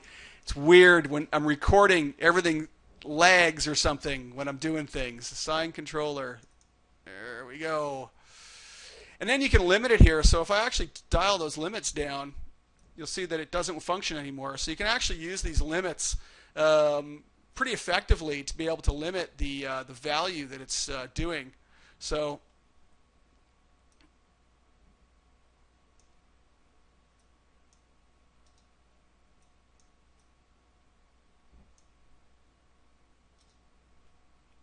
and get it to limit it the right amount so it doesn't go too far. What's also nice is you can add a smoothing, which adds like a cushion, so it gets to the end and it tries to, it slows down as it gets to the end, so it feels like it's kind of getting compressed at the end. So the float limit can be nice instead of using if statements that are hard ends. It's going to hit the end, whereas the this method you can actually sort of get it to slow down and slow into it. Now the other way of doing this would be with Reaction Manager, and this is where I want to show you a completely new solution for Reaction Manager that isn't Reaction Manager at all. How does that excite everybody? I'm not going to use any MacScript, and it'll function basically the same way. It'll give us a huge amount of control. It'll give us a function curve that we can see and work with. It'll look and feel mostly like Reaction Manager does, but no Reaction Manager will be hurt in the process. Sat there playing around the other day and I thought, there's got to be a way of doing this better. So I came up with a better way. So what I'm going to do is I'm just going to replace this track entirely again. Oops, come on. Assign controller. I'm going too fast for myself, so it no longer does anything. And then what I'm going to do is I'm going to come up with something else that didn't exist when I actually put this in place ages ago, which is the expose transform helper. So I'll get myself an expose transform helper, and I will just align it up to something in the system here, so it would get linked in there or whatever to it. And we are going to expose the endpoint, and we are going to reference our position value. So now we actually get that distance value, that initial distance value, using expose transform helper. So instead of using the distance command in the script controller, we could have just done this, believe it or not. It would have been that easy. We could have wired up to it and it would work. But we want to get a nice ramp in here. We don't want a linear action happening. We want a curve happening, so it kind of slows down as it compresses into it and whatnot. So what you'd have to do normally is you'd have to use Reaction Manager and use the distance value to react to. So what I'm going to do is I'm also going to go and get that initial distance value, which is going to be changing. And I'm going to open up Curve Editor. And I'm going to go up to my global tracks. Where are my filters? Oi. Where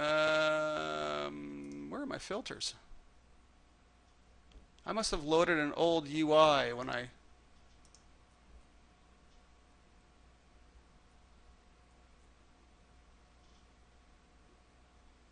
Options, display, oh, filters, there it is. I usually have a button there for it. Base, global tracks. So there's my global tracks. I'm going to use a global track here. I'm going to go into float available. So these are list controllers basically. So I'm going to go in and grab a float track. Oh, really? Lovely. And I'm going to go in. It's funny because most of the client work I'm doing right now is in 2009, believe it or not, which is really confusing. I want to add a Bezier float to here into our float track. And because this is just a list controller, it's nice. I can actually go in and name this now. So I'm going to call this piston curve. Okay. And so this allows us to be able to put a curve in here and fire up a curve value that's going to be driving it. Now what we need, I'm just going to slide that out of the way. What we need to do is have the value of this point here, same thing, with a script controller on it. And I want to say float script. And it's going to be pretty simple. I'm going to call it V is going to be our value input, create. And the value input, I'm going to assign a controller, and that's going to be the expose transform helper's distance value. So I'm just going to say expand objects, expose transform helper, and go and get that distance value. So that is now giving me the distance. And then now I need the curve, so I'm going to call this one C for the curve. And I'm going to say create value. I'm going to say assign controller. I'm going to go up to the global tracks and grab the piston curve. Now, if you know how, whoops, wrong window. If you know how Reaction Manager works, it's pretty straightforward. Let's just create a curve here. So we're looking at the piston curve. I'm going to say insert keys. Oh, that used to be called add keys. And I want to create a curve.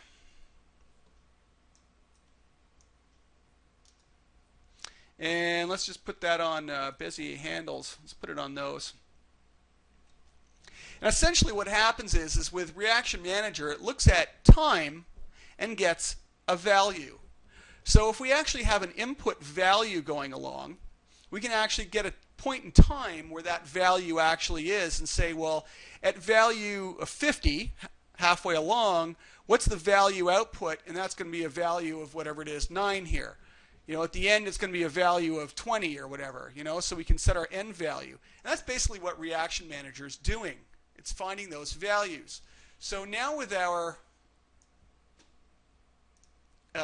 script controller, we can use the @time context. So we'll call this @time. Time, what's the time? Well, that's our value input. That's our distance is going to be our time here. The distance between these two is going to be our value input. Dot value, because I assigned a controller. And then what are we going to get? We're going to get the value of the curve at that point in time. So that's the curve dot value. And if we just do a print, we can actually get a value output of this. Now, if you notice, it's stuck at 20. And the reason it's stuck at 20 right now is because our starting value is 161. So we actually got a value of 161 to start with. So our curve start point, okay, that it's looking at should be 161. Oh, I know what, they've moved it up here now, haven't they?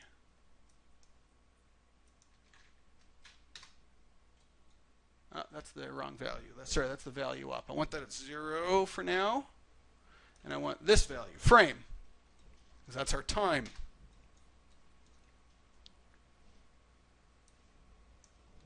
Scrub along. You'll see that it actually does a little bit of change now as it's getting smaller.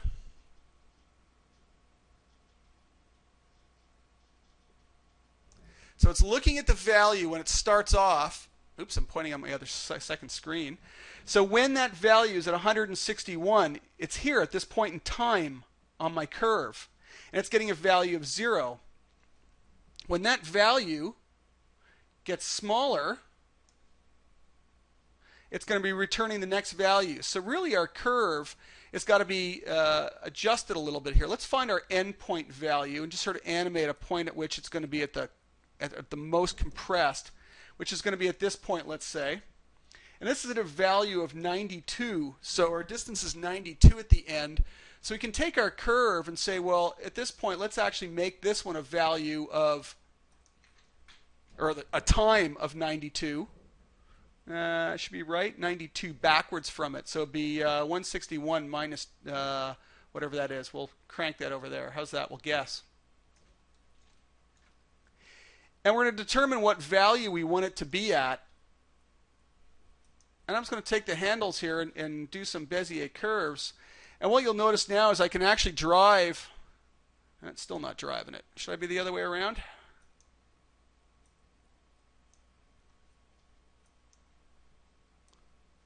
Why is this calling me a liar? Hang on, let me make this work. I hate when this happens. There we go. It suddenly is jumping. Oh, I'm doing this. I'm an idiot. I was still outputting the initial value. Sorry, guys. I'm losing it. Let's do that. Get something really drastic to work. There you go. It's going the wrong way now. Needs to go into a negative value, which is down here.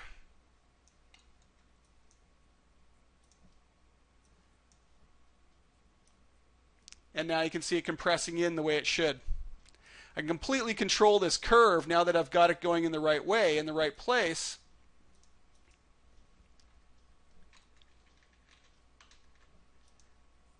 Have it ramp out really, really fast, hit the end really, really hard. Or have it actually bounce back out a little bit while doing it.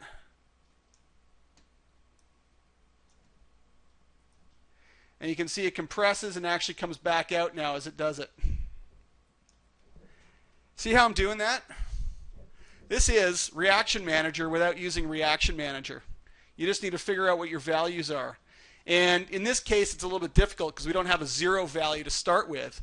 But if we used a 0 value to start with, we could actually probably work it out a little bit cleaner and easier by zeroing out the value that we're pulling from it, the overall value, by just doing something like that and getting that starting value. Sorry, from our value here.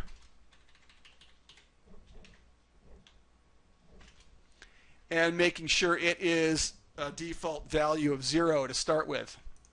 And then our curve would start at 0. We'd take this one and we'd put it at 0. And we could do the math a little bit easier and say, well, this one should be a negative value.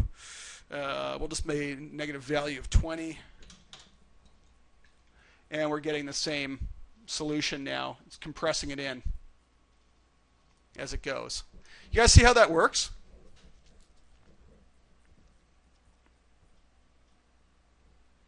I've rigged up multiple characters this way now to get this to work, to get the foot roll things happening with nice curves and everything on them. There's two problems that we're going to have to address. One, as soon as you merge this into a new scene, we're going to lose these float tracks. They're gone. Okay? And they disappear. The other problem is that if somebody goes File, New, Keep All Objects in Hierarchy, it will break everything because it'll actually blow away these curves. Here's the interesting thing. Because we actually used a script controller to drive the length down here, and that script controller is actually referencing that curve using assign controller. It's actually storing an instance of the controller in the script controller. If we say File Merge and merge this whole rig into a new file, we'll lose the global tracks at the top, but you won't actually lose the instance that's stored in the script controller. So the script controller will still work exactly the same way you set it up.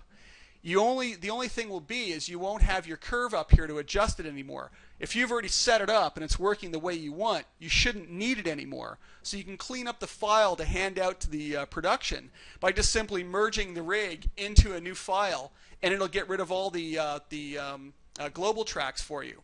The animators can't touch it. You got it. That's my big one there, Leaf. Sorry. Animators can't touch it.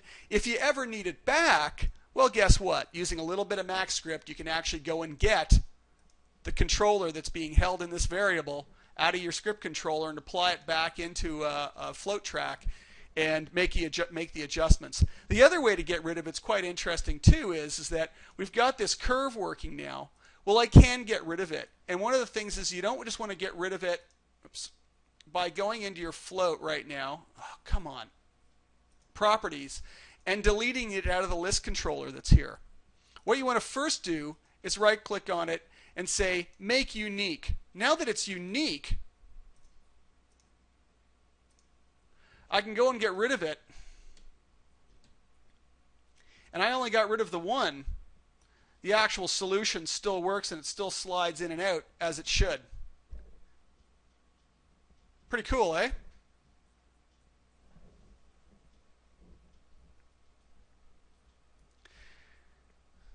It goes one step further than that, but I'll get into that on another day that you can start doing. But that's probably basically the idea of it is that you can just use your global tracks as multiplier curves and curves to be able to control the input into a value.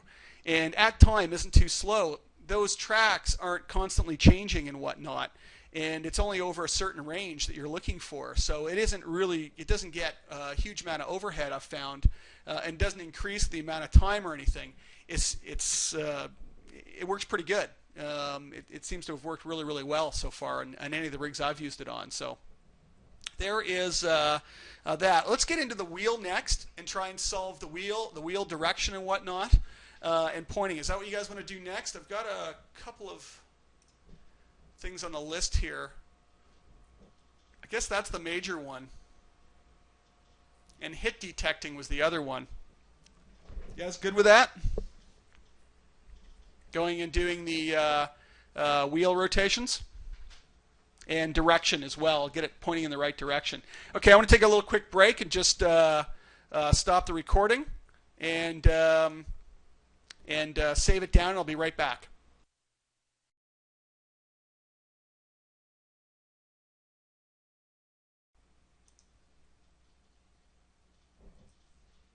Okay, back again. And let's get rid of that one. going to need some of this fun stuff up. And I have a basic wheel rig partially set up for us to start building off of and using. So we've got a couple of problems to solve, and here's where I'll actually slide this out of the way for now. And the problem is again one of those difficult ones if you don't understand how transforms and everything work. How many people here have solved the wheel then? Or actually, how about this? How many people have not solved how to make a wheel rotate in any direction in their scene? We'll assume you're not trying to use a path and make your wheel roll along a path. Making your wheel roll along a path isn't so bad actually, because if the wheel rolls along a path, you can use the percent along path to try and figure out the speed of the wheel. And the wheel can go in any direction because the path will just point it in that direction, and you're just using the percent along the path. The problem lies in when people try and solve a wheel rotation in world space like this, where you want to be able to move this and make it roll. So what they do is they take the wheel and they hook it up to the X position of the control object that's rolling back and forward right now, and they go, hey, look, it works. And then the next thing they do, they take the wheel and they rotate it a little bit, and they start to drive it off in this direction now using local space because they think local somehow actually will work, and they pull it off and the wheel no longer rotates. Everything's relative to its parent.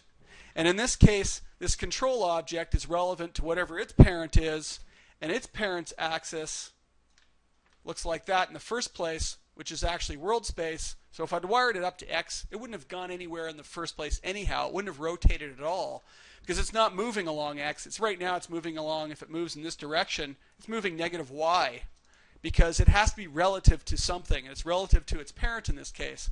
And when it rotates, that parent axis isn't rotating. So Y is sideways, X is this way, Z is up and down.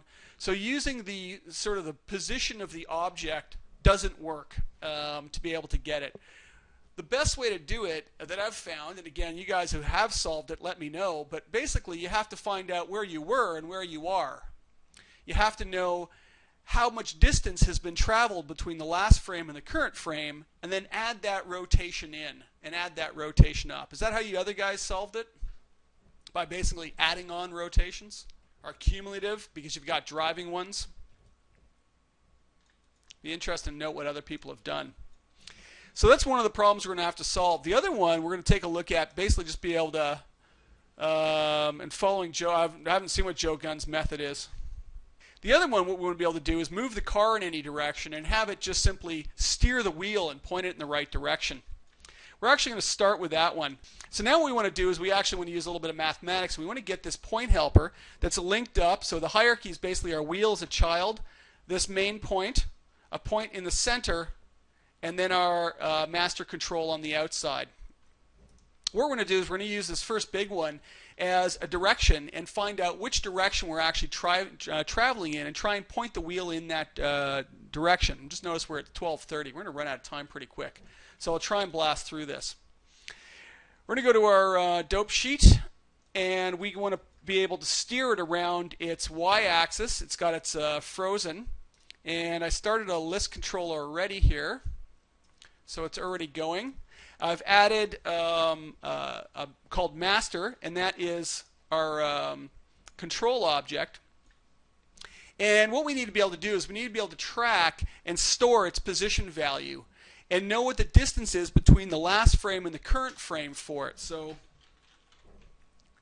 dist equals distance, and we're going to use at time. So we're going to say get an at time value. Sorry, let's do it this way. Sorry, last pause equals at time. Yikes! At time.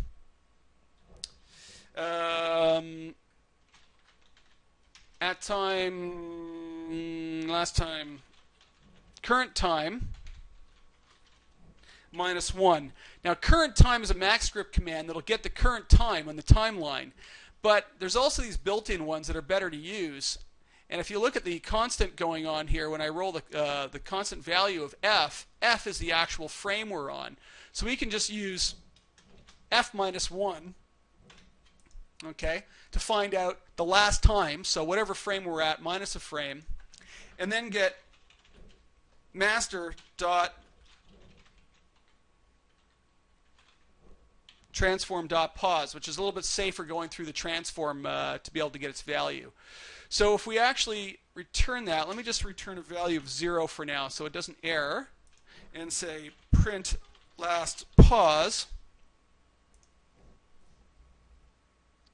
Call needs functioner class got undefined.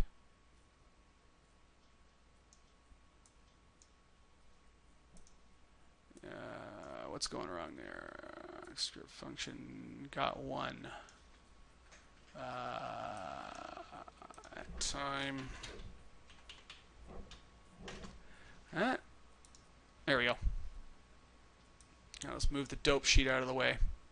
So that's giving us our current position value. Okay, it's 50 units up in the z-axis. Let's get the current time, or current position, sorry. And we'll just use its actual value. And then we can get the distance. And we just simply subtract one from the other, right? So we take the last position, I think. Last pause minus current pause. And print that.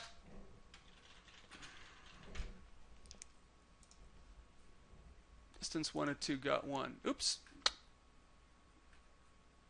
Oh, sorry. We went the length. We could do it that way, or we could do it length. Let's do it that way. There we go. So our current value is 0. So let's get an animation going and actually point it in animation. And I'm just going to move it along. And then I'm going to move it along. And you can see that now that what I'm getting is values getting fed back. And this is the last position value that's getting fed back now. Not its current position value, but whatever the last value was. And we're going to be able to use that, those values, to be able to get distance positions and whatnot. What we actually want for this is we actually want a vector. If you guys don't know what a vector is, it's a unit vector. It's basically a position in space that determines the end of an arrow, if you consider that.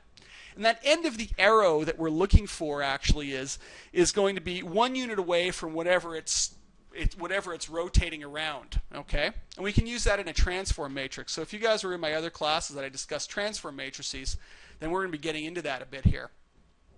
So instead of getting this value, what we're going to look for is we're going to look for that normalized vector. So a distance vector that actually sticks out in front of us. Okay. And we need something to point at as the car moves and know where we're going and where it's turning. Or in this case, we can look back at where we were. Maybe where we're going might be better. So let's actually do this the other way around. And we could get, we'll leave it as. We'll look backwards behind us. We'll look backwards behind us, since that's the way we're going already. And let's get a normalized vector, basically a target point to target at. And we're going to target our x vector at that. We're going to actually get the x to point down that at that point all the time. So let's actually call this, instead of going with distance and getting a distance between these two, we're going to say x vector equals, and we're going to take our last point position, I think, minus our current position.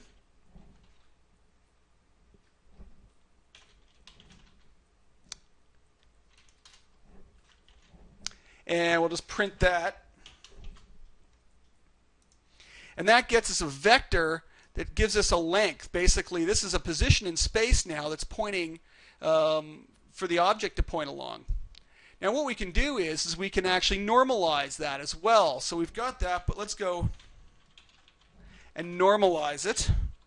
And what normalizing will do, we'll make it a value of 1. Notice how it's a value of 1 right now? And it's always going to be a value of 1. As soon as it starts to turn, you can see that that value has changed from just pointing along the y right now, because we're moving along the world, or in this case, we're moving along the negative y-axis. So it's actually pointing out in front of us along that direction. We can actually use this value to start building a transform matrix. So we've got xv as a transform matrix that we can start to determine and get a rotation value from. Now what we're looking for is only the y rotation portion of this. So we're going to have to build a matrix and then get that value out. This one we want to keep. So we're going to say, we're going to make a matrix. We're going to say Tm for our matrix value. I don't know if you guys can see that.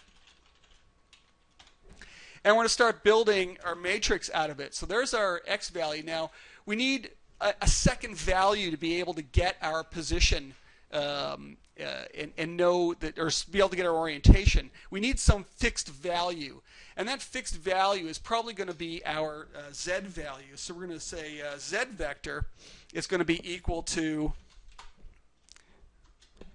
0, 0, 1, pointing straight up in world space. Okay, so that's pointing straight up now. So that'll get us that z vector. But in here we need a y vector.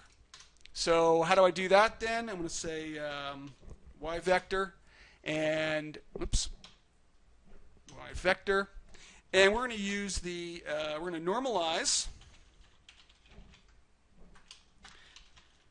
the cross product of our other two vectors. So to be able to get a perpendicular vector, okay, to be able to get all three of our points, direction points, or x, y, and z pointing in space, we get the cross product of, in this case, z vector and x vector. And the reason it's in that order is it's circular.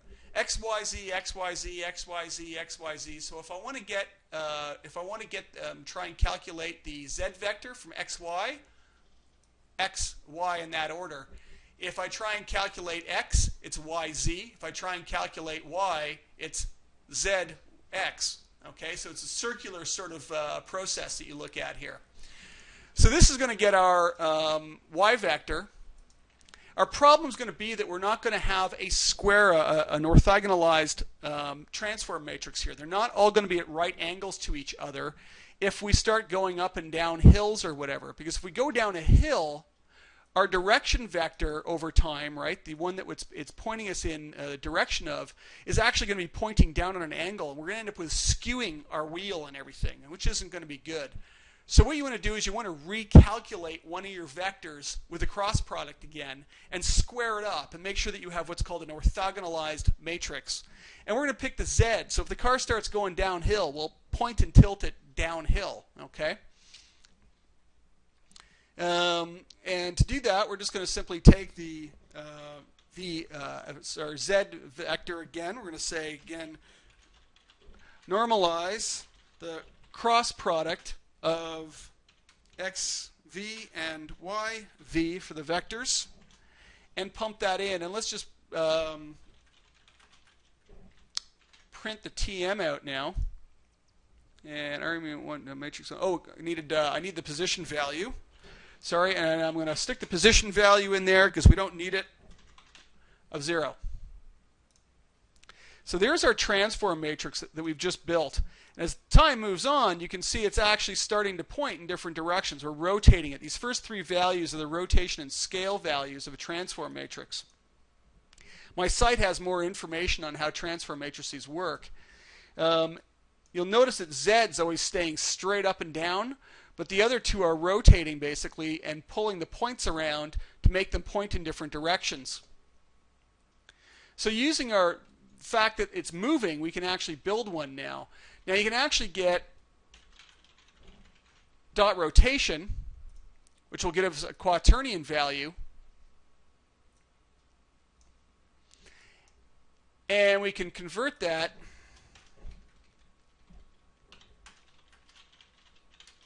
I think it's as Euler angles. Oops.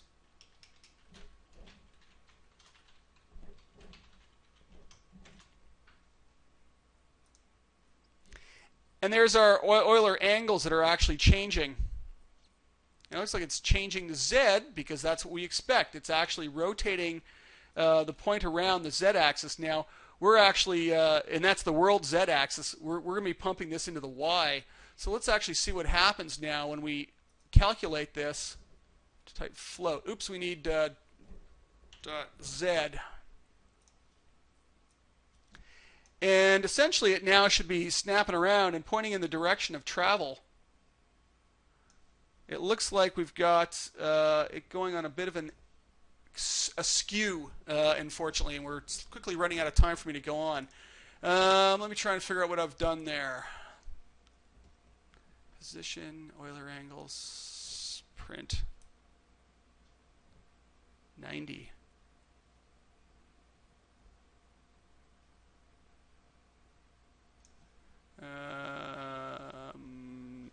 90? Okay, so my angle is off. I don't know why it's saying 90, but we're not popping 90 degrees by the looks of it. Let's try this.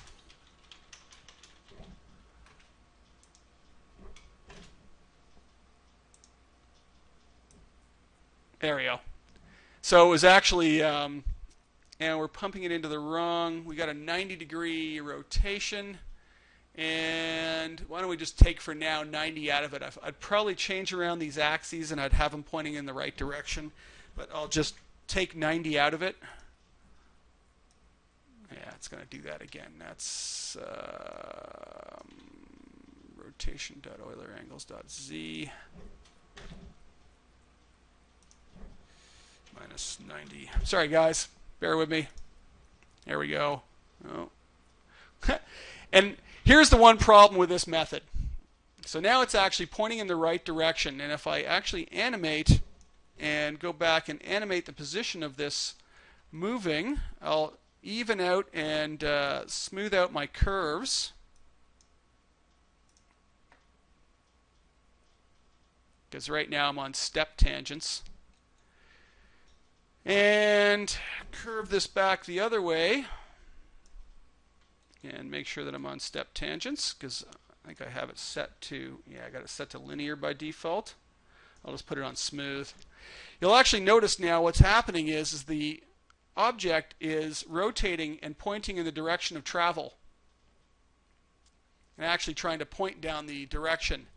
So what it's actually doing is it's actually setting the vectors of this point and building a transform matrix, turning it into a rotation, and rotating it. Now the big problem is that it suddenly pops or does something odd when it comes to a stop. The problem with this is that it doesn't. Its current position and its last position are the same. So when it calculates the transform matrix, it's basically, and it normalizes it, it has to pick some direction, and so it's snapping it and making it pop around. So unfortunately, it isn't working when it's not moving. To get around that, what I had to do is I had to store some values, and I'd say, hey, if you're 0, if you haven't moved and I can't actually get a direction, use the last direction. And what I'd do is I'd store a starting direction off and use that as a starting point. So basically I'd store somewhere in my scene the original starting value so that you can actually hang on to that. And whatever the last value was, you want to store that and say what that last value was. Because if the object comes to a stop, you don't want it suddenly popping and spinning around on you. So you can store that value. Whoops. I have no idea where that just went. Does that make some sense, guys? I don't know if you've done your matrix math, but that'll point things in the right direction for you and start getting directions going. To get the wheel rotating and starting the rotation of the wheel, we'll do that on the actual node itself for now. And we'll use some of the same kind of methods. And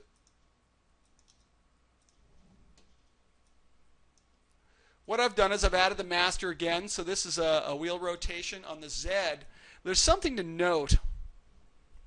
What I have, and I don't know if you guys can see this. Let me get rid of that one actually. See how I've got a script controller on this Z track for the rotation of it? See how I have a my def, my CA def down here? This is actually a custom attribute definition that is on the wheel or on the script controller. And yes, custom attribute definitions don't only need to be applied to objects, they can actually be applied to script controllers and whatnot. The nice thing then is you can actually go and get that information and find out what it is by keywords this. If I say print this, it'll actually print out itself, the script controller. This dot CADEF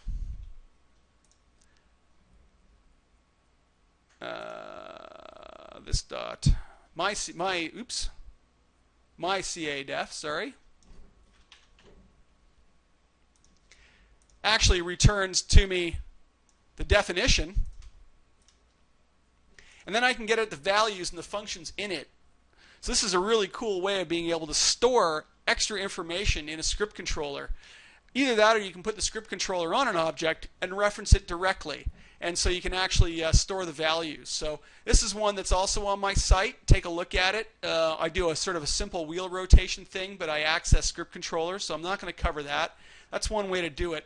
Let's do it with something on the actual node itself and store it back into it. I'm going to say open the editor. And I want to make a quick definition.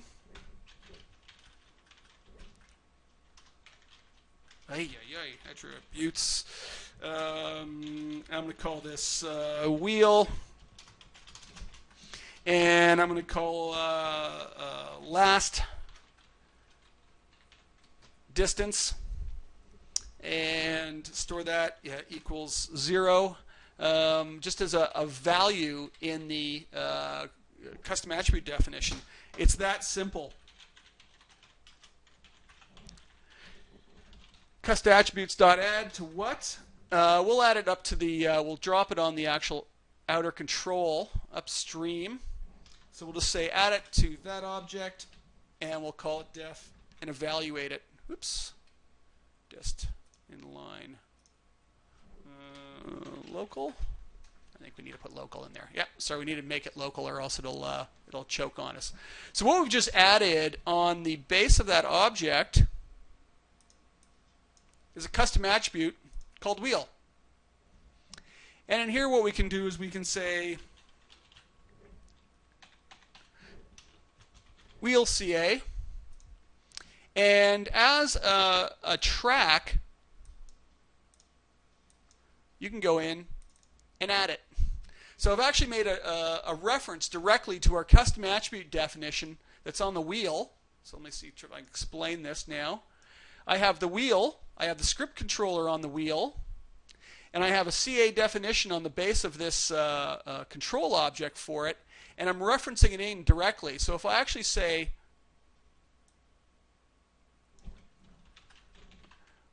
wheel CA and print that out, again, there's that definition being printed out to the listener. If I go and check the value of dot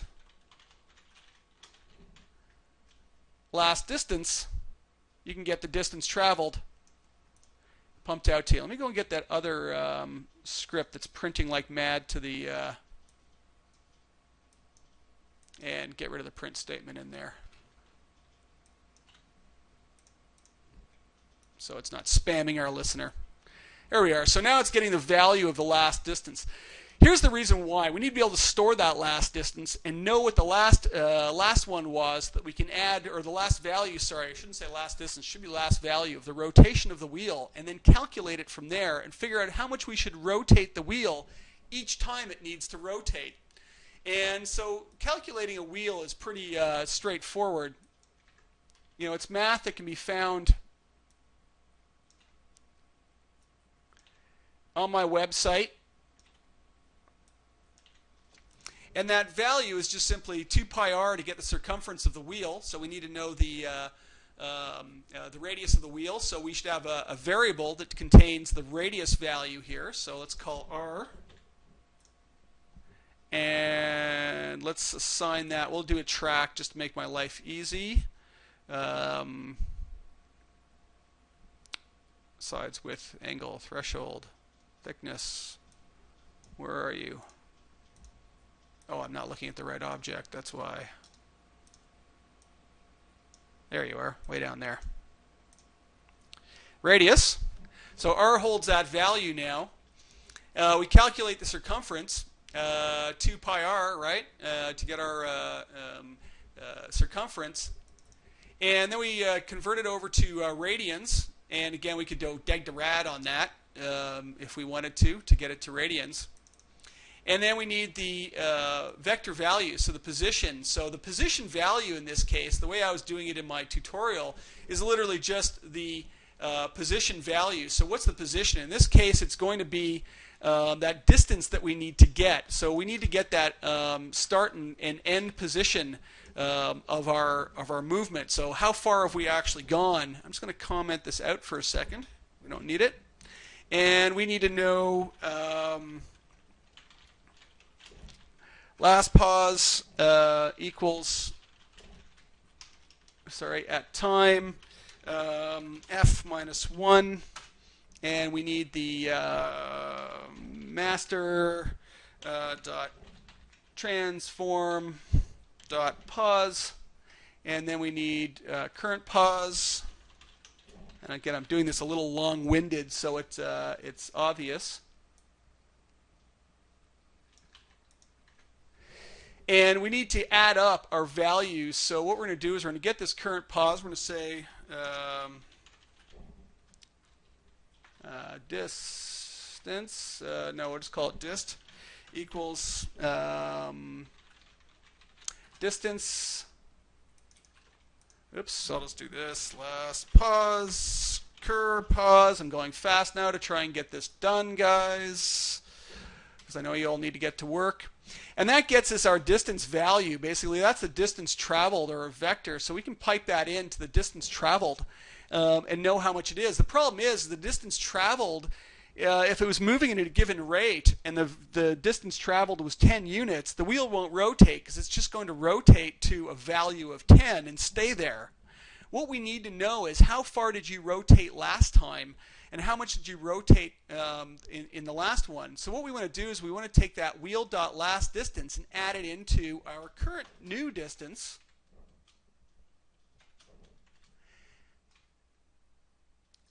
Oops.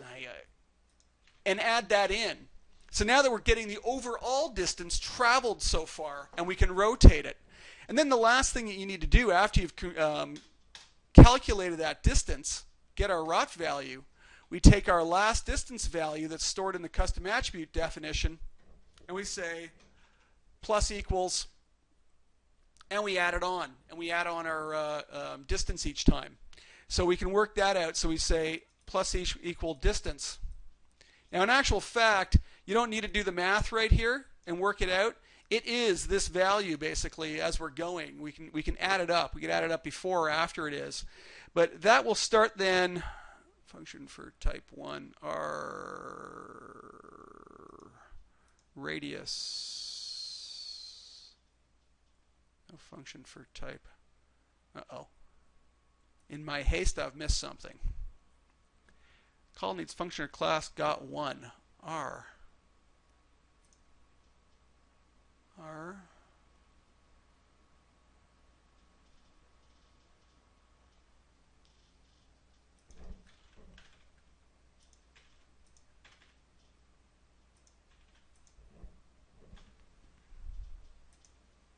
Yeah, what am I doing wrong?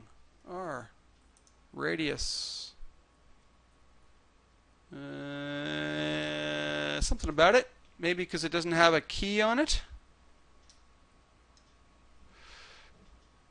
It doesn't have a controller on it.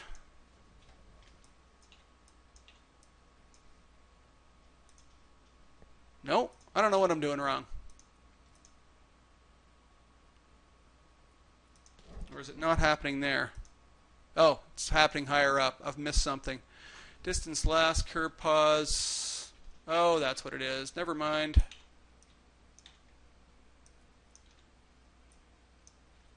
It's that problem of trying to teach fast and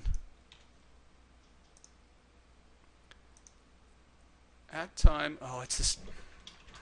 I always forget my brackets in here when I do at time. There we go. So now what we're getting is we're getting a wheel that starts to rotate.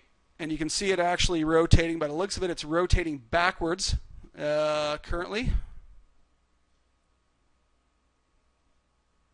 I've posted, by the way. I've done at points really detailed explanations of how you use dot product to be able to get the whether something's moving forward or backwards in a scene, and it can be very, very handy to use that. So I'll let you guys look that up a little bit, but I think I've covered the wheel and everything. Is that kind of good enough at this point, guys, to point you in the right directions? Or did I lose you all and you all fell asleep on me?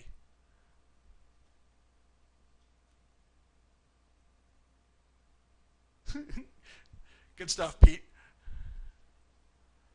Okay, well, I knew it was going to get a little heavy at the end with the wheel rotation, but again, that's one step at a time.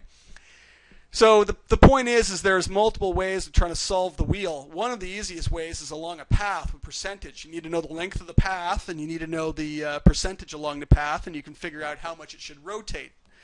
But that is limited as to a path, and doesn't work very well for that sort of thing.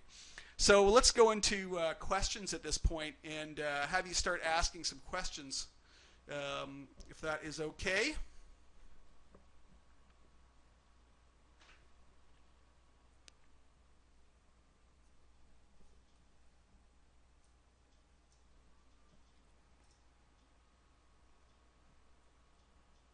Well, that's part of the idea of storing the last values and using that last value for rotation.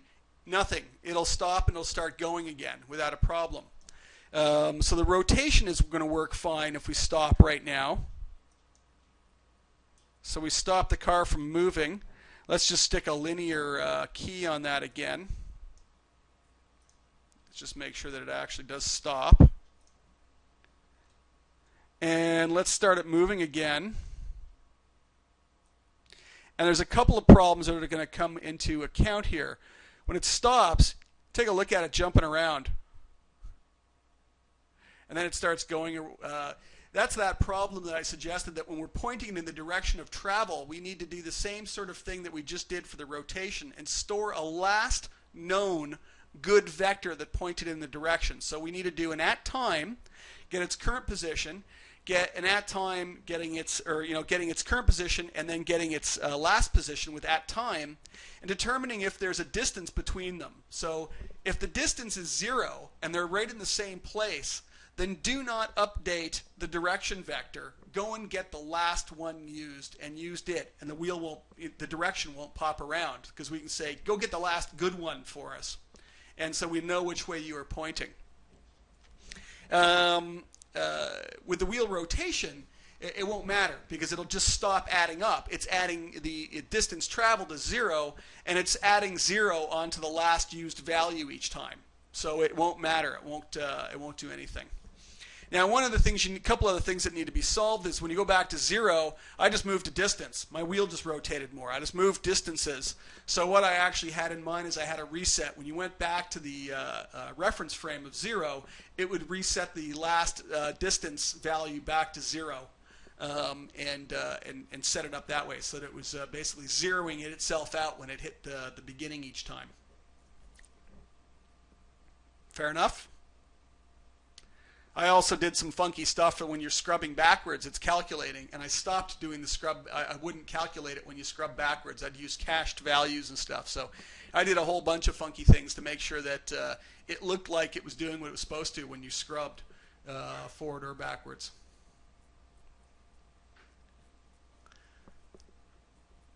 On your truck rig, do you have the same type of wheel script setup? Yes, this is exactly how it works. You can actually dig into it, and if you've got the rig anyways, and have a look at it. I don't think you have the rig. But yes, it's exactly the same way. And the whole truck points itself in direction of travel. So when you go to... let me go back to it here.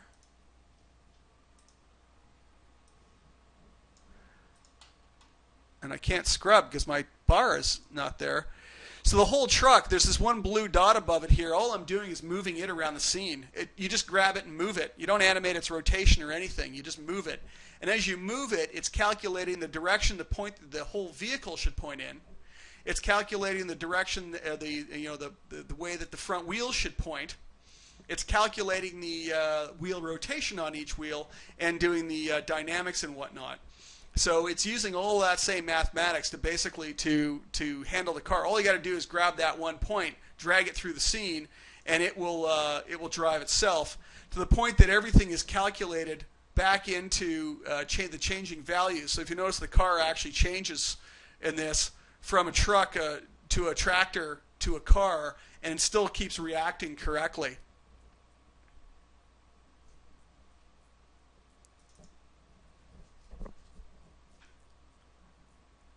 And with mine, everything can be overridden as well. I also solved the suspension with trig because everything can change and it'll stay stuck to the ground properly. I also solved the suspension with trig so that because a wheel doesn't go straight up and down, it actually follows an arc. So I've actually got struts in there that follow an arc of suspension. And the wheel actually follows an arc, and as they drop down, they actually move in a little bit. And you can even set up the amount of angle, because if you see some cars, as they go up and down, the wheel seems to be more fixed to that angle, and actually change angle a little bit.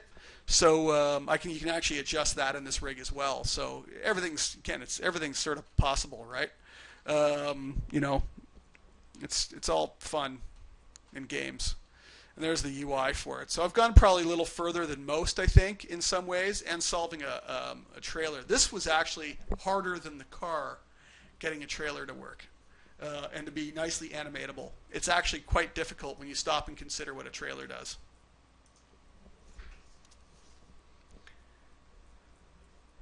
Any more questions about anything we've done?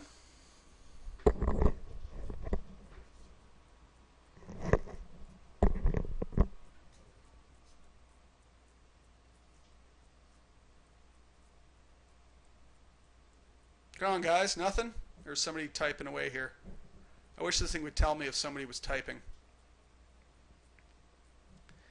All right. Well, I'll wrap it up then, unless somebody pipes in with a question real quick.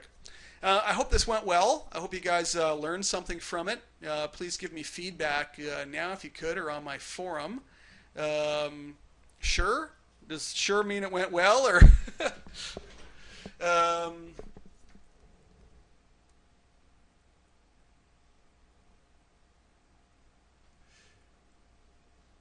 It was useful. That's good. I hope that you got something out of it. Some of you guys were pretty advanced compared to where I expected the class to be. If you've already done full-blown car rigs, I consider that pretty advanced if you've solved that already. But hopefully you got something out of it, like the reaction manager solution without using reaction manager, because I hate it and avoid it at all costs. Yeah, that's the point. I'll be getting the videos out as soon as I can. I'm still trying to compile the ones from last week if you were here. I need to finish compiling that. Go ahead and ask the question. I'll ask it when I'm finished. I'm going to be compiling the video for this one, hopefully this week, and to get it up posted. I just again want to ask you guys, please don't share it. Don't pass it around. I'm trying to make a living doing some training these days, and it's only going to happen if it's worthwhile for me. I'd like to do some really advanced character rigging classes or rigging, mechanical rigging, maybe this car rig in its entirety or something. Suggestions welcome for what you guys might like to see. What sort of things might be cool to solve in the class, and that'd be kind of fun. I've got one more class in this set coming up, and that's next week.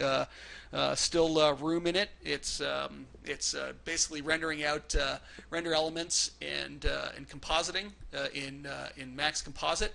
So if you guys want to join in with that, please be my guest. Yeah, I'm trying to get to that. I haven't had time to do all the voiceover yet. I got about a quarter into it, and I've had clients piling up on top of me. So I need to sit down shortly and start doing that. I'll probably do some more tonight and get some more of that voiceover on it. It's just it's 3 hours. I've got to sit there and do it, and I haven't had 3 hours to spare, unfortunately. Yes, using EXR for the render elements and passes, and we'll be outputting multiple different layers and basically rebuilding the entire scene from all of its elements and breaking up pieces and then taking a look at just again. A lot of it's going to be how to use composite and get around composite. It's one of those bizarre apps that there seems to be little support for, little help files out there for, and it's actually very powerful and works very well. I use it for everything. It's on everybody's machines. Nuke's better, but not all of us need Nuke on a day-to-day basis.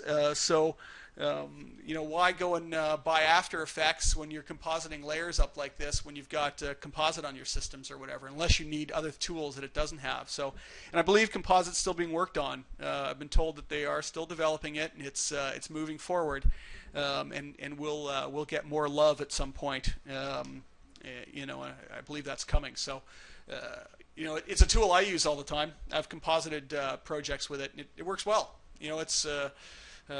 It does what it needs to do, and it's clean and fast. I like the node-based solution over layers for doing that kind of stuff that I'm going to be teaching.